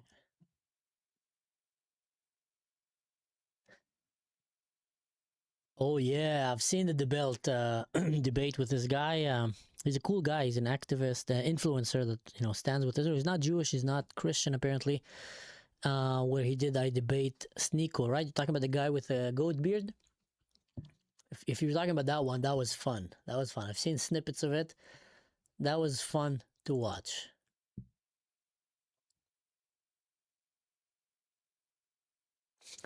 Someone is asking if I have any insight on Mossad intel. I don't have to disclose the events.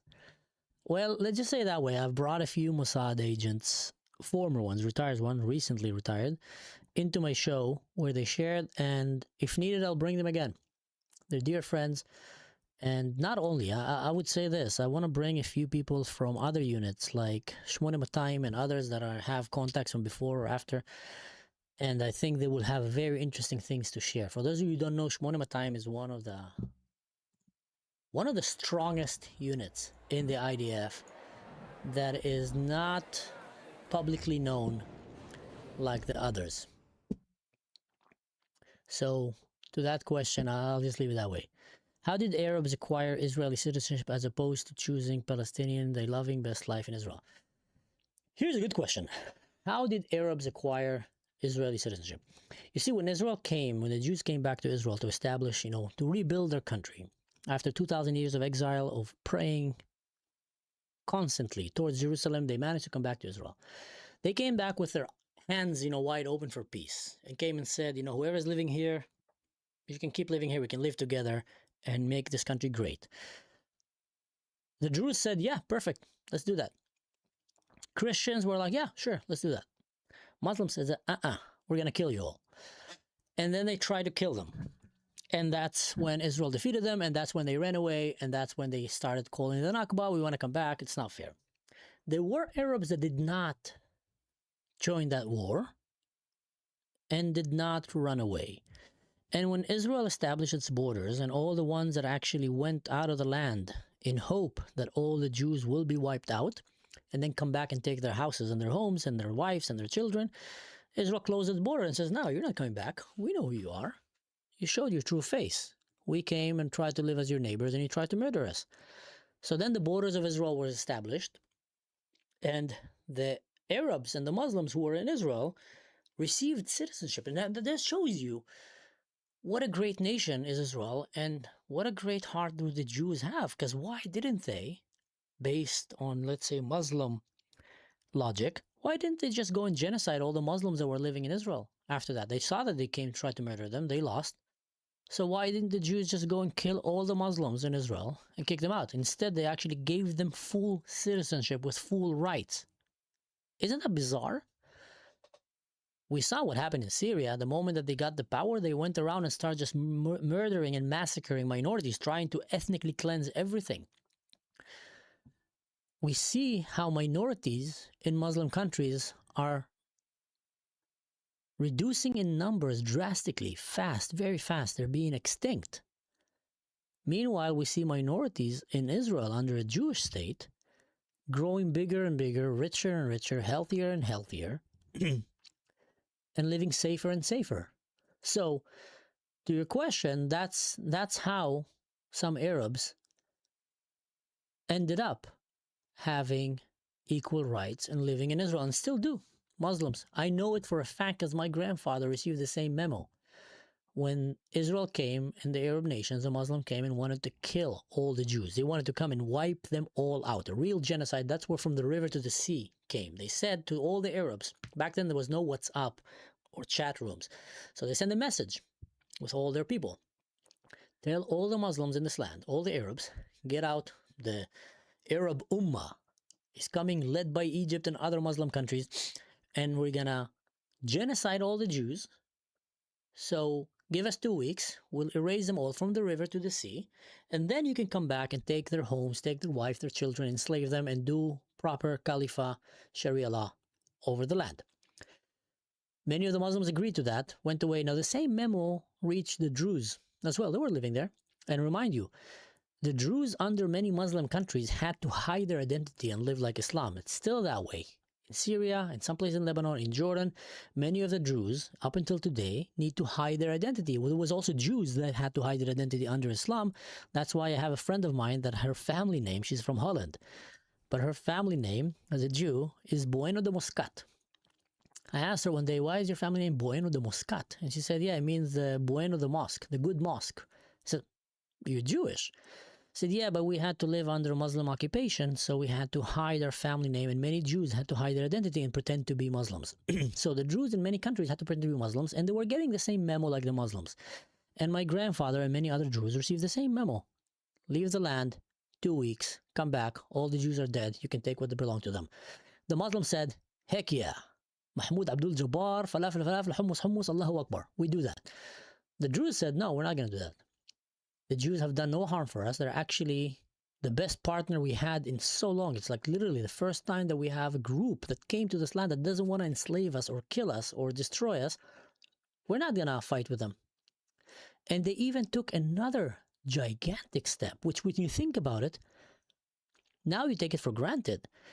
But the Jews back then were a losing horse. They were not a winning horse. No one with a straight brain would usually gamble on the Jews. They just had half their population extinct in Nazi Germany. Literally, half of the Jewish population worldwide, even more, were genocided, extinct. They have no country, no state. They have no strong lobby, just, a guy named Herzl and, a few other weirdos around him that are, considered visionaries. But, they don't have anything to put on the table. And they're a minority in an ocean of hundreds of millions of Muslims, if not even more than a billion. I don't know the numbers back then, but there's 2 billion Muslims now, so probably there was more than a billion then. Or at least a few good hundreds of millions. So then the Druze could have chose to stand with Islam. Because, you see, they saw it as an apocalyptic Muslim religious holy war to come and annihilate all the Jews. Islam literally united to come and massacre all the Jews. And the Druze, instead of siding with Islam or saying we're going to stand this one down, like many Christians, by the way, Arab Christians are very, very special. They're different. Arab Christians are different than American European Christians. They're very pacifist and they're very influenced by Islamic Arabic culture. So usually and also they've been beat up and humiliated for so long that often they will just try to just be neutral. Like, okay, we don't want to get involved. We don't want, because that's how they survived. And I don't blame them. That's how they survived in the Middle East. Some of them are fierce, and strong, but most of them, that's the philosophy that they have. We're pacifists. We're going to stay away from wars. Don't harm us. We're out of the way. So Arab Christians stayed neutral at most. And the Druze, against all odds, went and bet on a losing horse, on the Jews, and said, we're going to stand with them, and we're going to fight beside them, and when we win, we're going to with them help build this country to what it is today. And the Jews won, miraculously, And the Druze and the Jews, since then until today, have this blood covenant that is unbroken. Meanwhile, the Muslims have shown their real face, and the Christians, up until today, Arab Christians, are keeping that voice of neutrality, although we're seeing more and more Christians right now rising up and starting to stand for their rights, mostly in Israel, in a way that, you know, they're willing to go and fight. In the rest of the Middle East, they're mostly afraid and kept to themselves. In Lebanon, they were a little bit strong, but slowly they were taken and worn down by Hezbollah, by Iran. In Syria, they're beat up, you know, in a way you can't even imagine. So that answers that. I think that was a question, right? So if anyone have more questions, I'll be more than happy to answer them while I do one last round in a game. Look at that. Oh, hurricane.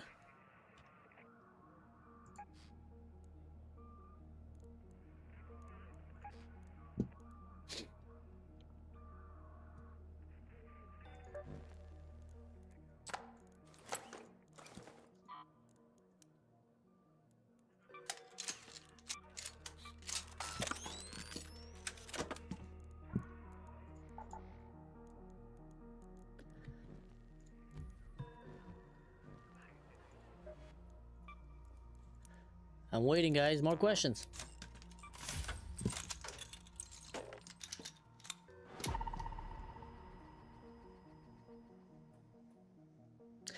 That's a good question, Tora. Do I let my son play video games? The answer is no. Up until now, my son doesn't have a smartphone, he doesn't have a tablet, he doesn't watch television. He grew up in a forest kindergarten, which means I would drop him in the forest every morning, and then in the rain, in the snow, with a backpack, a carving knife, and a hammock.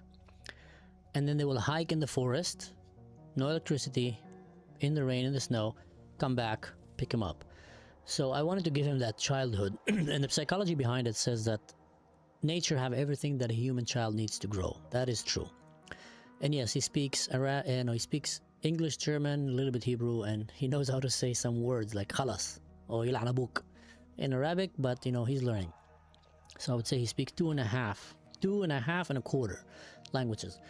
So after being in the forest, and I was so lucky and privileged to find this kindergarten. I was able to give him that childhood that we had.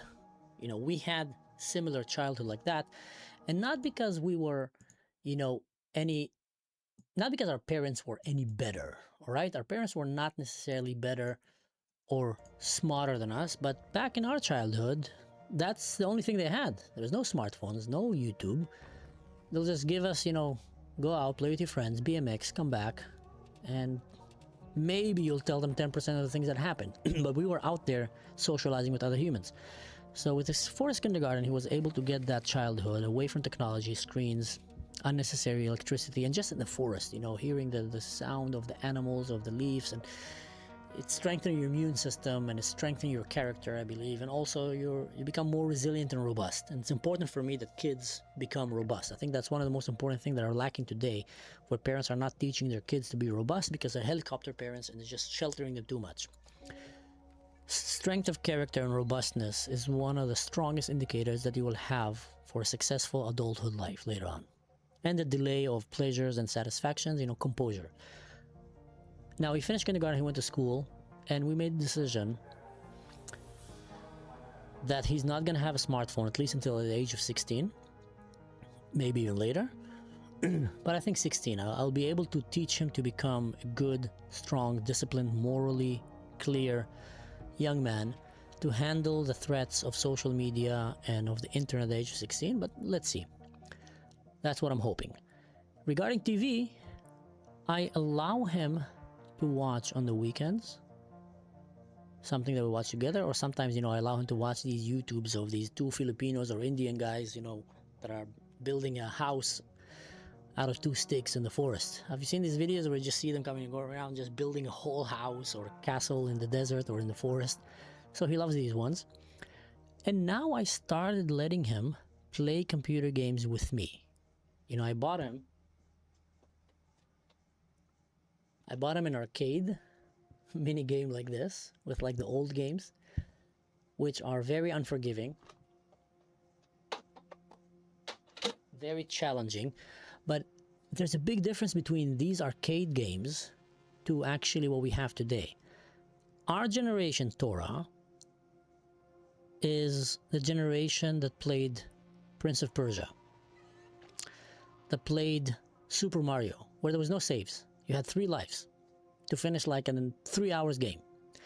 And even if you got 2.5 hours and you're at the end and that's it, you lose your last life, that's it. You start from the beginning.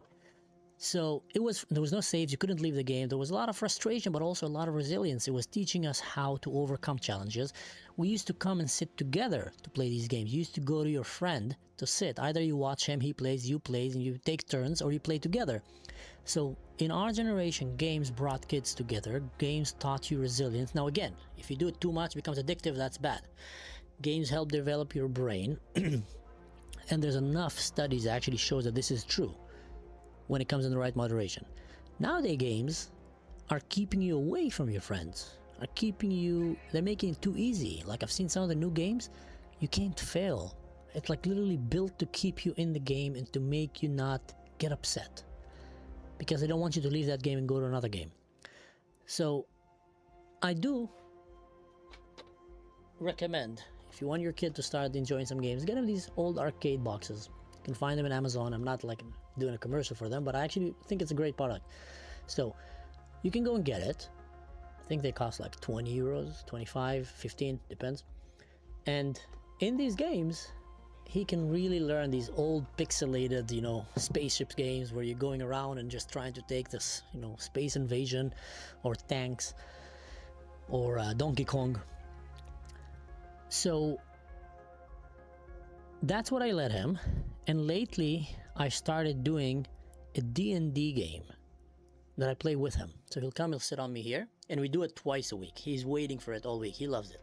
On weekend, we do half an hour to 45 minutes. We put a timer. So I have the timer here. I have like this baby timer that tick, tick, tick, tick. And he sit on my lap, and we play a D&D like game, which is Dungeons and Dragons tabletop games, which involves role play, problem solving, adventure, and help develop his hand and eye coordination, 3D and problem solving, resolution, and etc.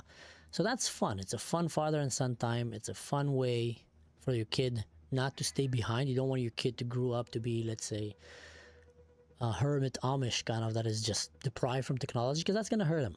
That's gonna hurt him in the future. I even downloaded now simulator for drones, and I'm gonna give him the remote, my remote, and he's gonna be able to fly drones using the computer. That way he's not gonna crush my drone, because he already did it once in Santorini or in Mykonos. He crushed my drone. He still denies he did it, but it's on me. That was on me. He was 4, so that was on me. So yeah, I am trying to keep him in par with modern society and the needs that we have today regarding technology and streaming and all these things. But I also want to give him this edge over the competition by growing a child that is disciplined, that is robust, that is resilient. It's funny, back in my generation and yours, if you're in, let's say, 80s, 90s, 70s, I would say 80s, 90s, and maybe early 2000s. If you're kids from that generation, having a little bit discipline did not give you any edge over the competition. Having a little bit discipline did not make you more likely to succeed in life. Now, if your kid have a little bit discipline, he just have a huge edge over the competition, period. And that is crazy. Right? Let's see.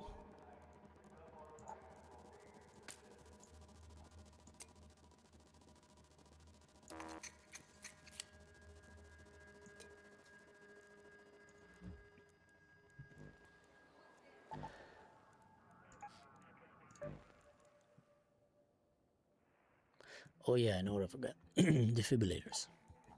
I'm ready to answer more questions, guys. So if you have, shoot.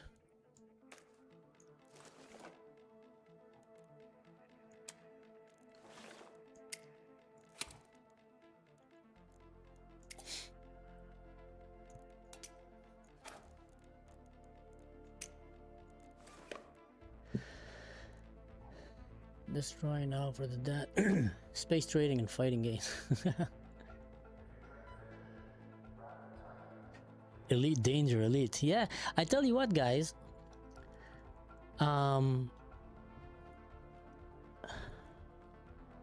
of what made me a very good soldier when I was in the elite unit in the IDF, I know for a fact, was gaming.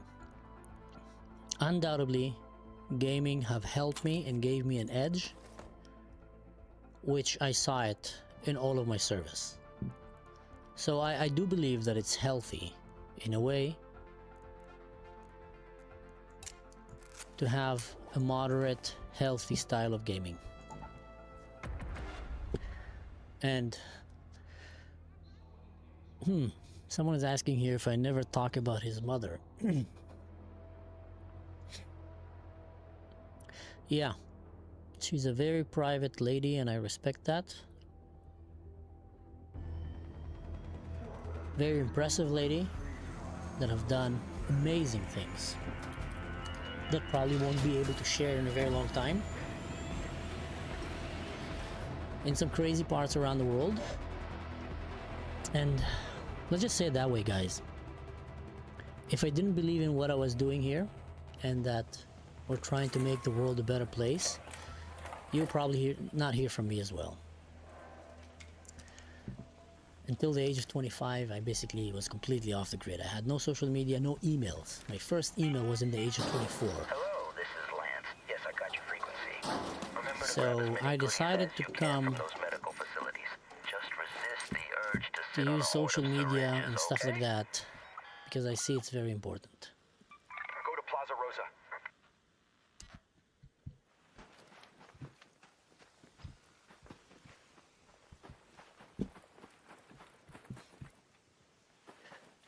So yeah, that's why, if you're wondering.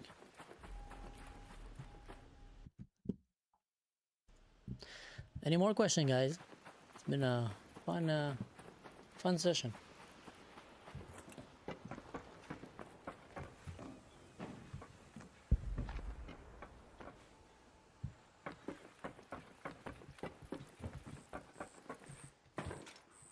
That didn't go as smooth.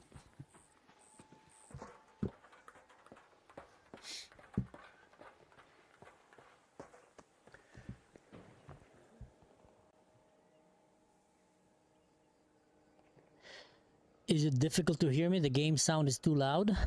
Is that true? Let me know and I'll change it. Whoa, whoa, whoa, whoa, whoa, whoa.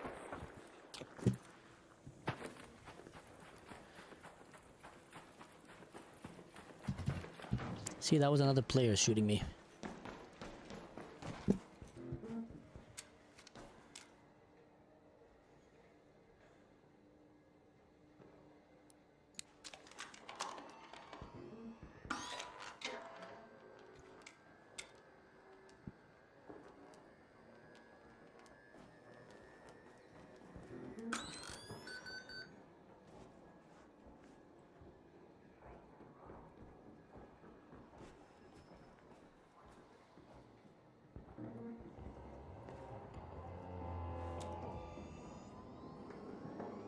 Where are you?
Sorry guys, someone is trying to kill my player here.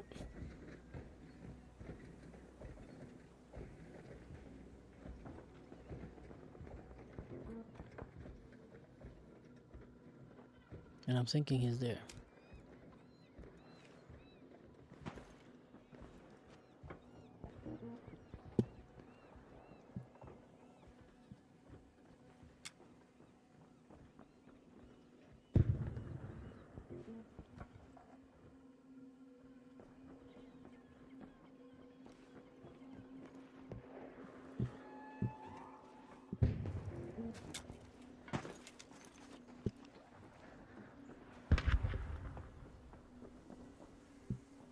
Lucky him.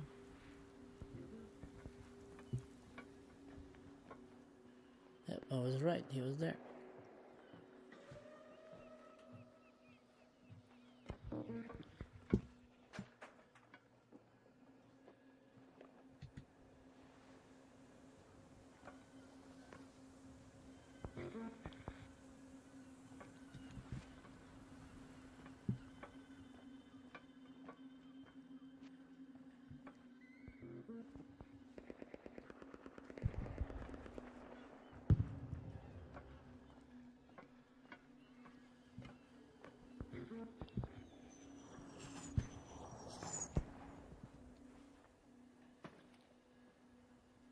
Come on, wherever you are.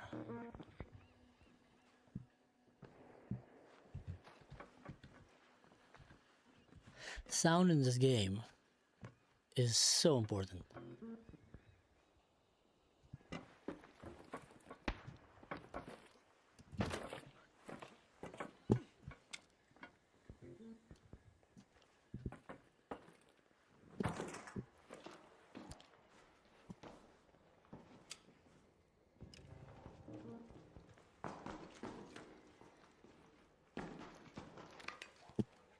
Make a lot of noise.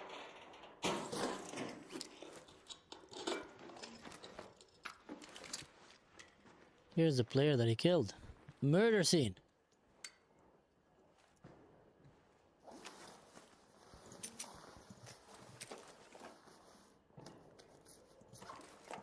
Good. Feral.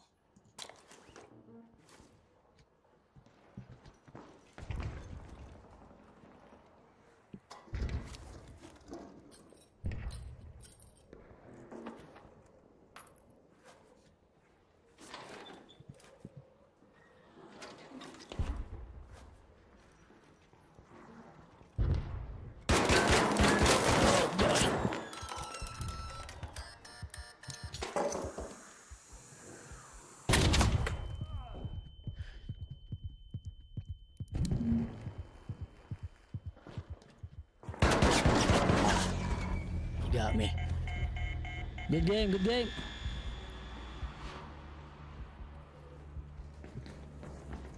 Run, run, run, run, run. Ah. Yep. Sometimes you win, sometimes you lose. Let's see. Change the spelling to backstage. That's a good idea. Oh yeah, he got a good weapon there.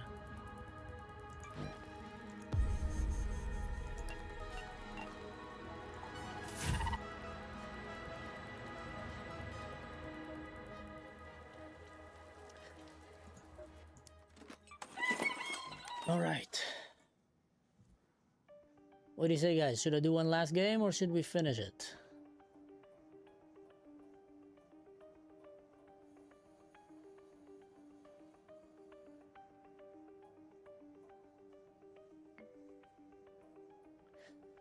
Let's see, I'll let you guys decide.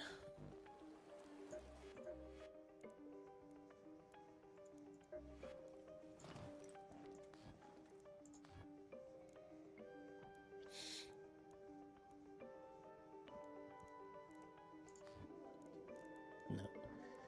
One last game. All right, Torah. You made the verdict. Let's go free loadout. Let's go a quick one. Here, this is the very violent, aggressive map. Try to survive it.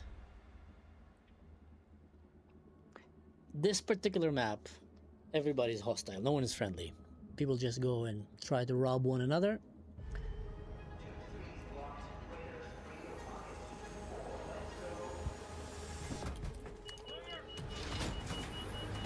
By the way, I have a tomorrow Drew's cast. If you don't know, me and Khalifa, we're gonna be interviewing a guy by the name Jonathan. If only Khalifa will be more organized in sending me messages who the guy is. His name is Jonathan. He's a known analytics in the Middle East. Hope you hear me all right. There's a specific part I need. Comes from the world of high tech. That's the guy. That's how he looks like. Most information has been redacted during the Exodus. See if you can find the original documentation in the assembly area. Head home at the loading bay metro. Okay.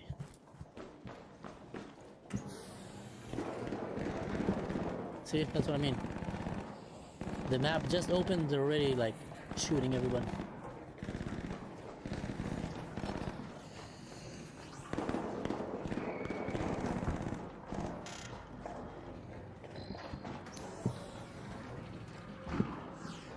Oh. Someone just died.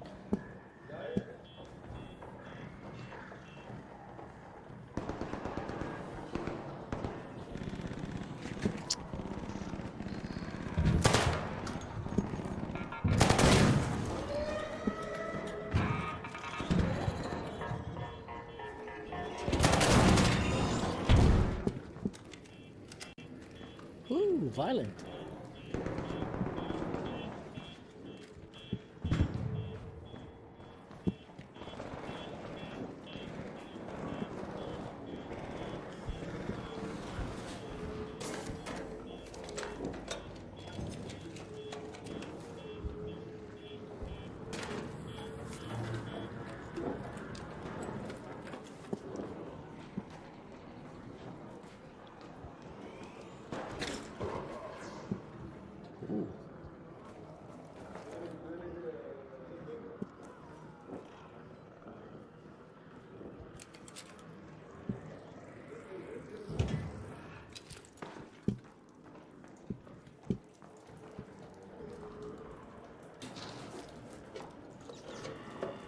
Good.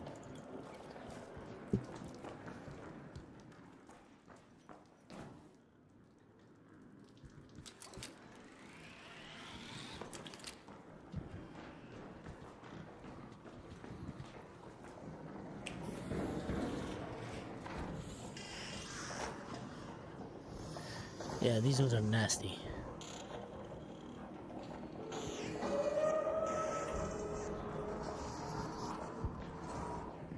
I am not equipped to fight these ones.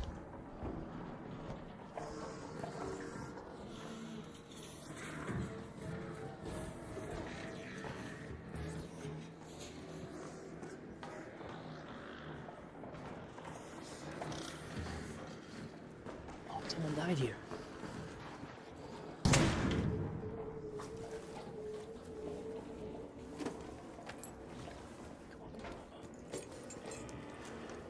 Can you be slower? Okay, that's her okay gun.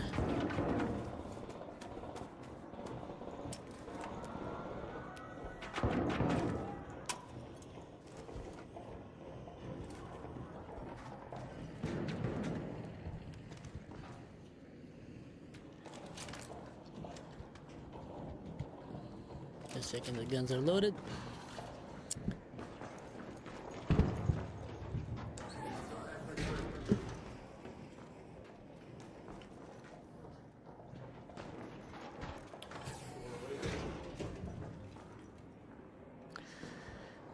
Is he talking to me?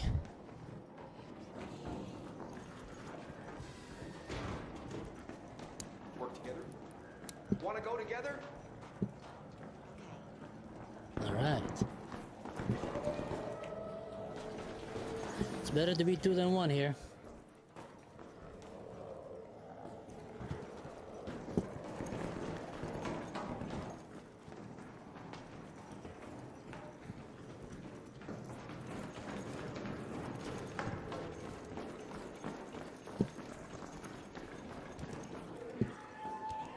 Trying to run away from me.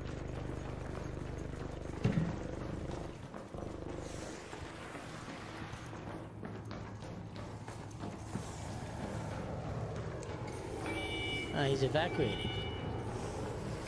I can evacuate as well.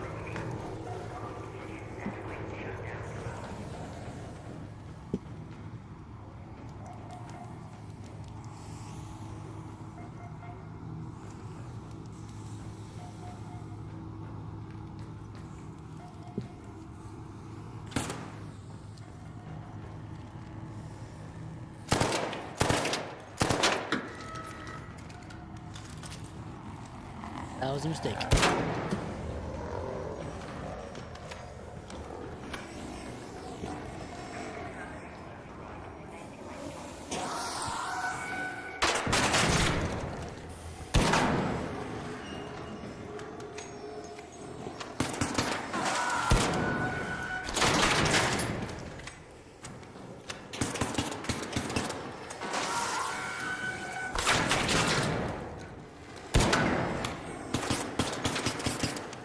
You did it in the engine.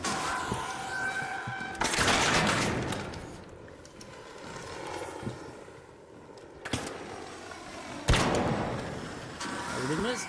Oh, he's good.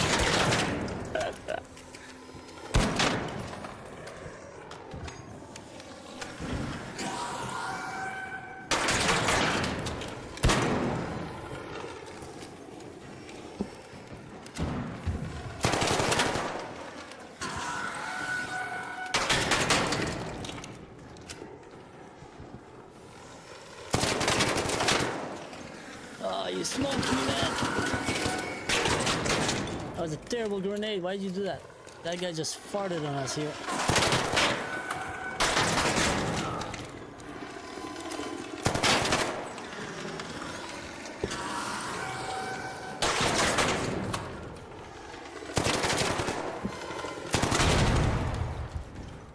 There you go.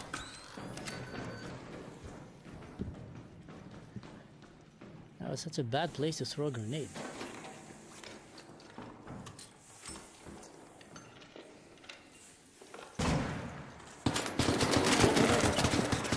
Come on, man! Wow!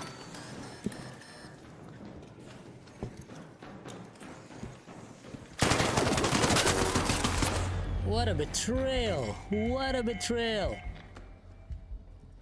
In broad daylight, I thought we were friends. That's what happens when you trust people in the game. What a betrayal. All right. Nice. Good game, good game.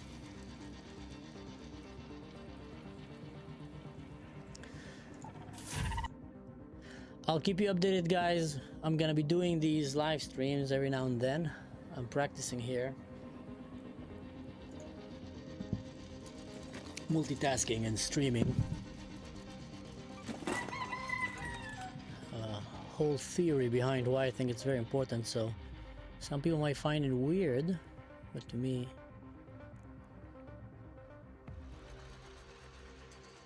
while down you take less damage. Yeah, that's important.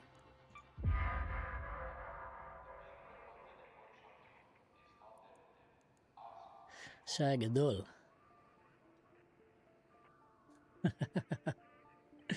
Yeah, right. Torah, that was so uncalled for. I was literally helping this guy. And then he betrays me while I was looting. Yep. That's what I like about this game, actually. One of the reasons I like about it, have a proximity chat and you can talk. Here, let's do another one. Let's do one last. Buried City, again. Free loadout. That's what I like about this game. That, it combines real life kind of experience because people talk to one another.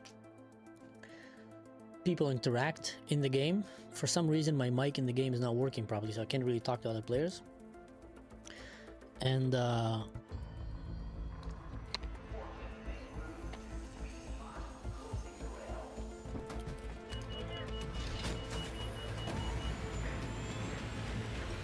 sorry, I'm chewing into the mic.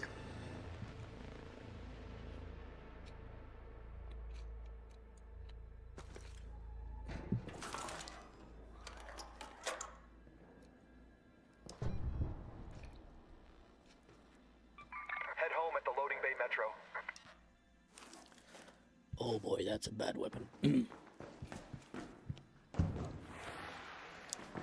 mean, it's an okay weapon, but when you start with the free loadout...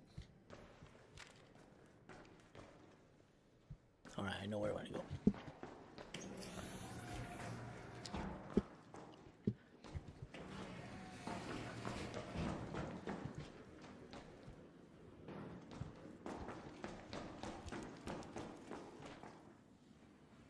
Nope.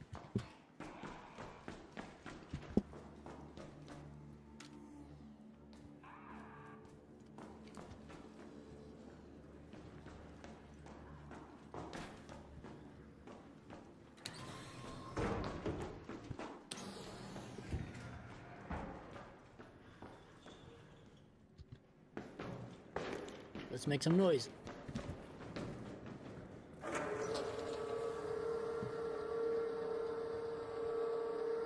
Reminds me of the movie Alien.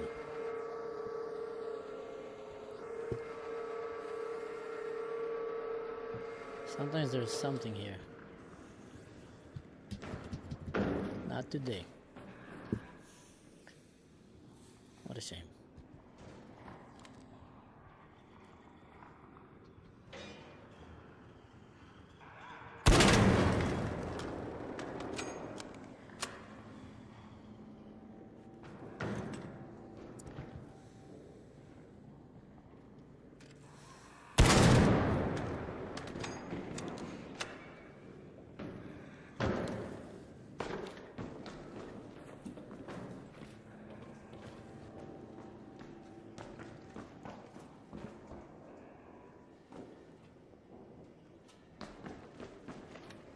Whoop.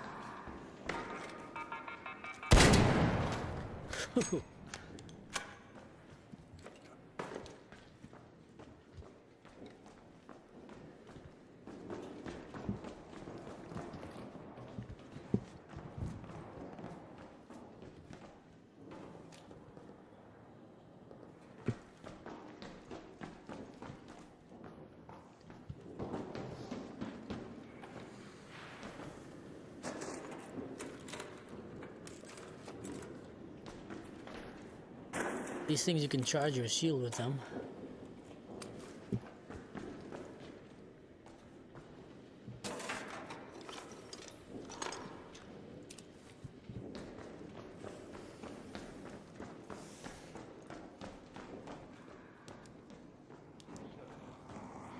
Oh, that's not a good one. That's a bad hombre there.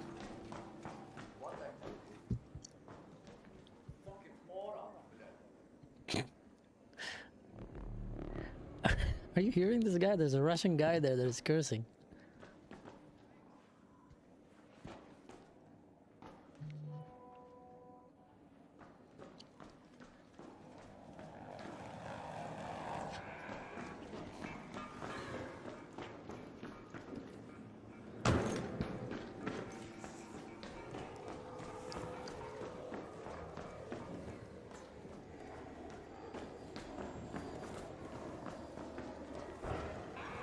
Oh, he's determined.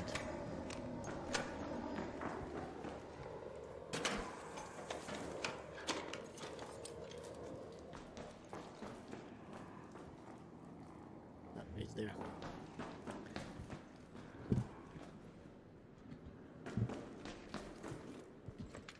Where does that lead us to?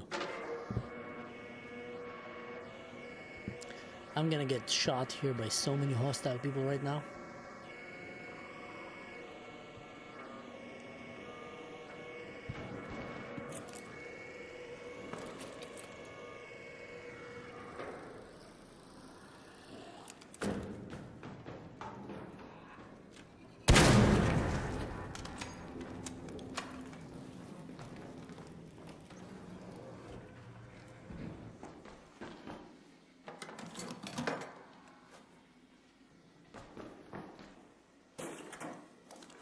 Yeah, you should get this game, Tora. It's a fun game.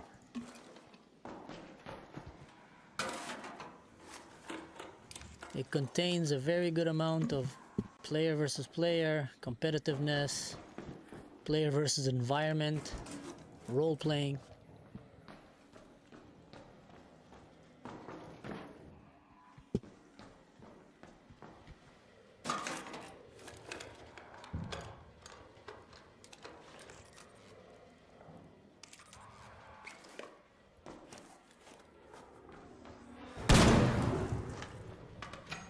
I need ammo.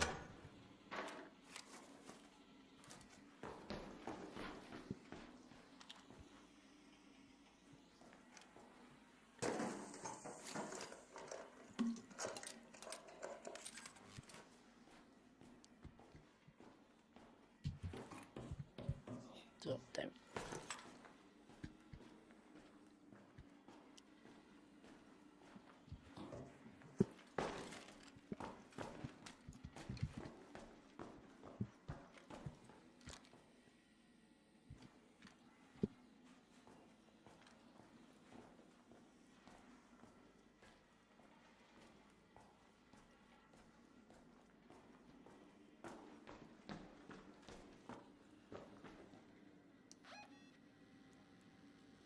I'm right above it, huh? Where am I?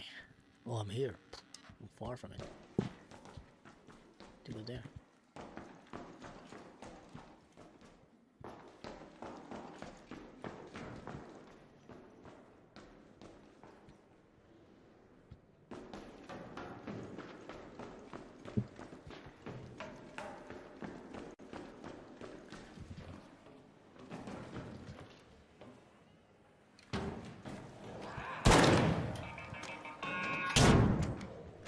Ooh.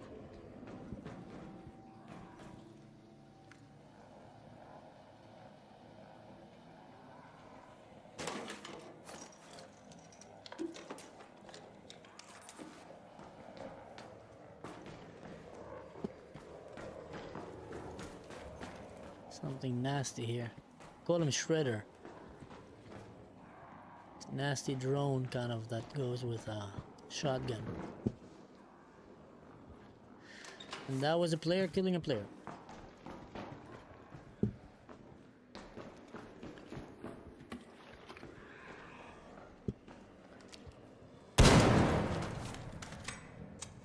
It's 32 more bullets.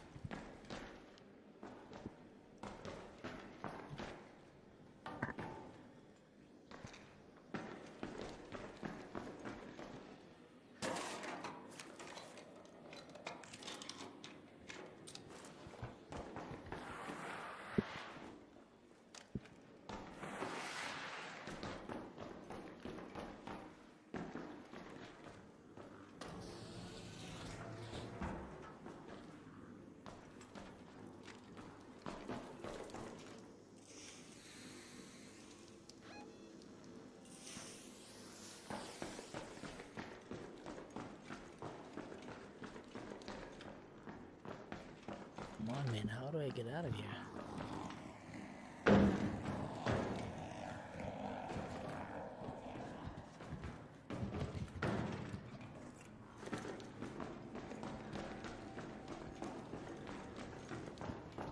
Here we go.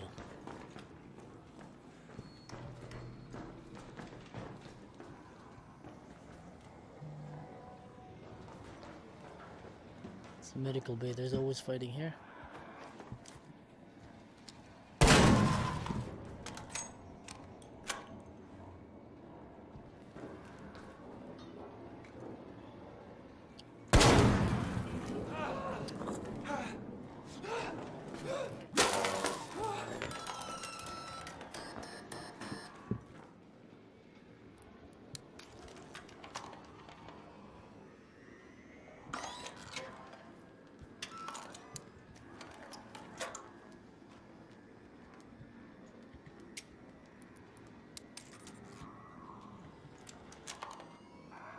Dang it.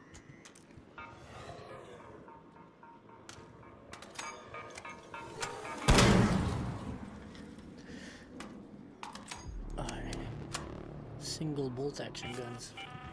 An arc orbiter is en route. The safe window is closing. 10 minutes to get out of there. I repeat, 10 minutes.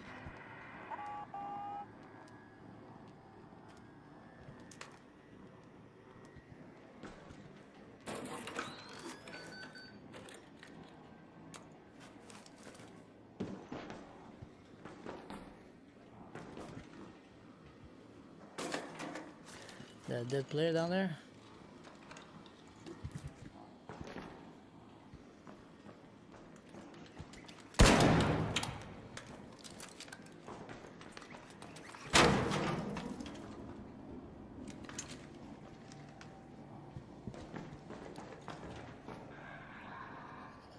No.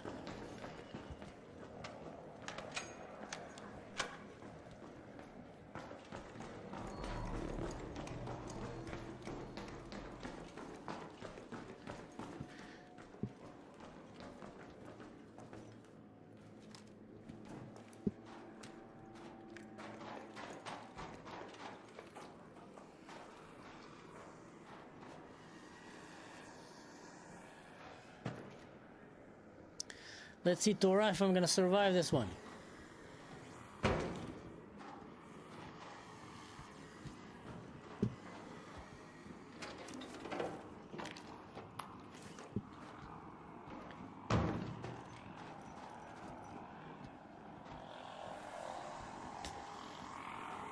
Yeah, I know, not fighting them.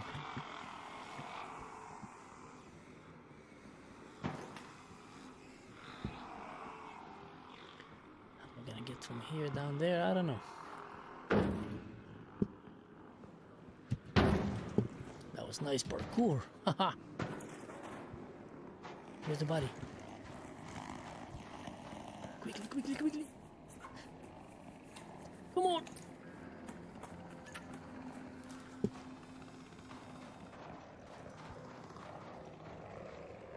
Oh, I'm stuck here.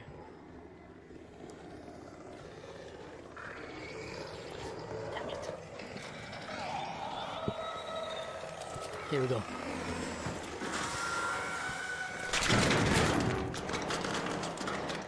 It's a survival.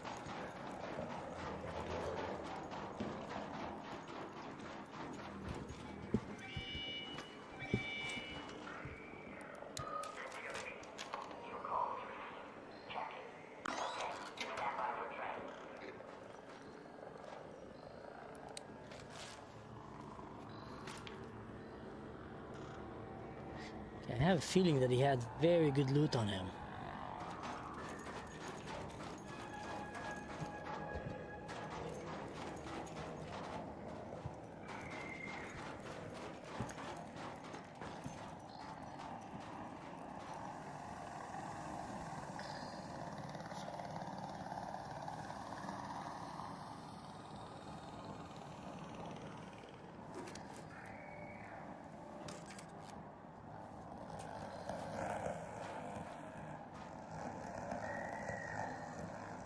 Go away, guys.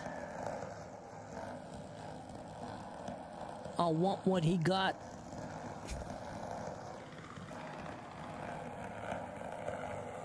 Yeah, I know.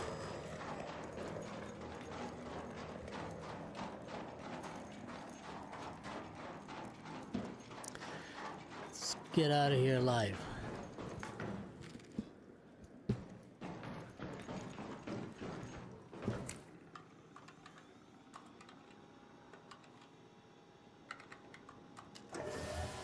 Yeah, that was a close one. That was a close one. All right. Ladies and gentlemen, it was a pleasure.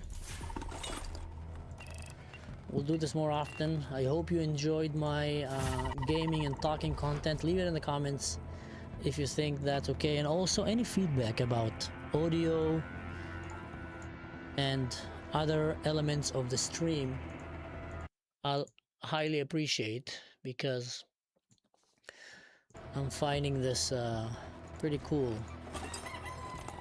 this whole world of streaming, but I'm teaching myself as we're going. So I would really appreciate any feedback. I'm gonna read all the comments here. If I missed some questions, I'm sorry. I try to answer all of them. Dora, you should definitely purchase this game. It's a good game. What are we playing today? We're playing Arc Raider. Just one more face. Okay. Shagadol. Gaming is fun, man. Gaming is fun.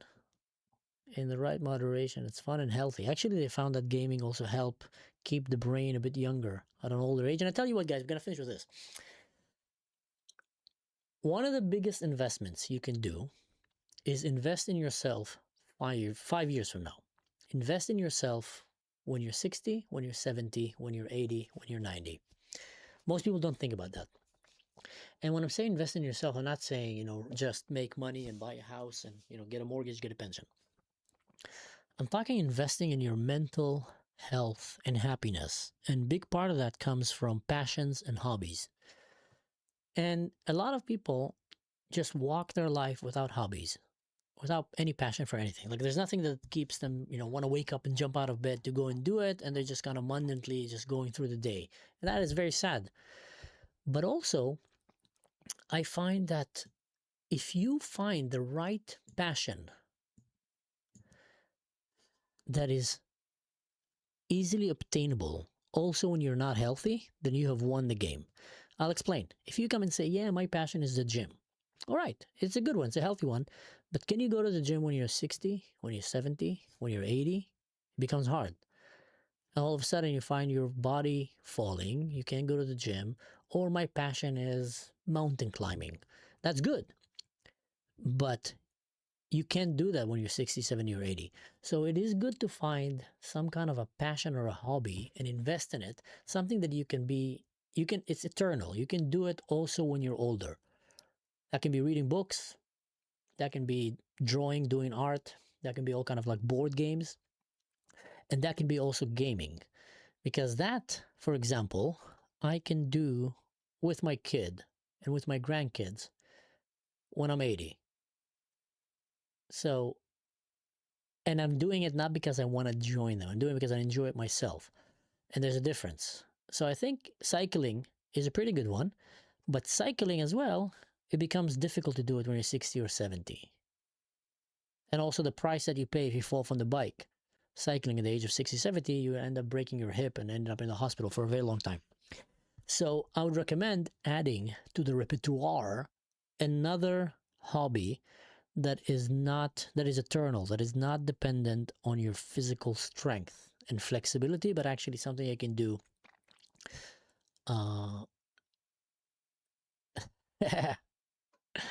My grandkids will 360 no scope your ass. Nah, man. I'm gonna be better than them. I'm keeping myself sharp. So yeah, so I think gaming is a good one. Gaming is a good one, especially if you do it social gaming. Like I play mostly with my friends. When I play, we wait for a time that we can play, and they're all, you know, relatively my age, business people, army people. We get some time, we jump and do gaming. In general, I do a lot of outdoors activities, so I'm not lacking on that. I literally walk countries and do a lot of hiking. So I do think it's important that you invest in a hobby that will be sustained regardless of your state of health and at your age. And if you do that, you will be very thankful. You'll thank me if I gave you that idea, or anyone else, because you say, wow, here I am, 60, 70, 80, I'm alone, maybe widowed, grandchildren, children, they're all busy, and I love my gaming. I love my board game nights with my friends. You need to have something like that. Otherwise, you're just going to be very, very frustrated and grumpy and also lonely. So, anyway, guys, stay safe. See you next time. Oh, and don't forget to do the like, share, subscribe. And let's see. Someone is... Maybe my friends. My friends never watch my streams. The one who just sent me the smiley face. Are you watching? He's saying his kid is gonna break the TV. He's not gonna see pixels until he's 18. That's very, very fun and nice coming from someone who grew up as a gamer, to deprive your kid from gaming until the age of 18. But actually, I agree. I agree in some aspects, because our gaming, when we were gaming, was very different than today. Today is much more about creating an addiction around the kids and also keeping them away from other children. So to that mysterious friend who just sent me that message, that's my answer for you. That's my answer. Keep him away from pixels, that's cool, but still give him some kind of a technological savviness. So gaming is a good way for that, and you know it because you were also a gamer. So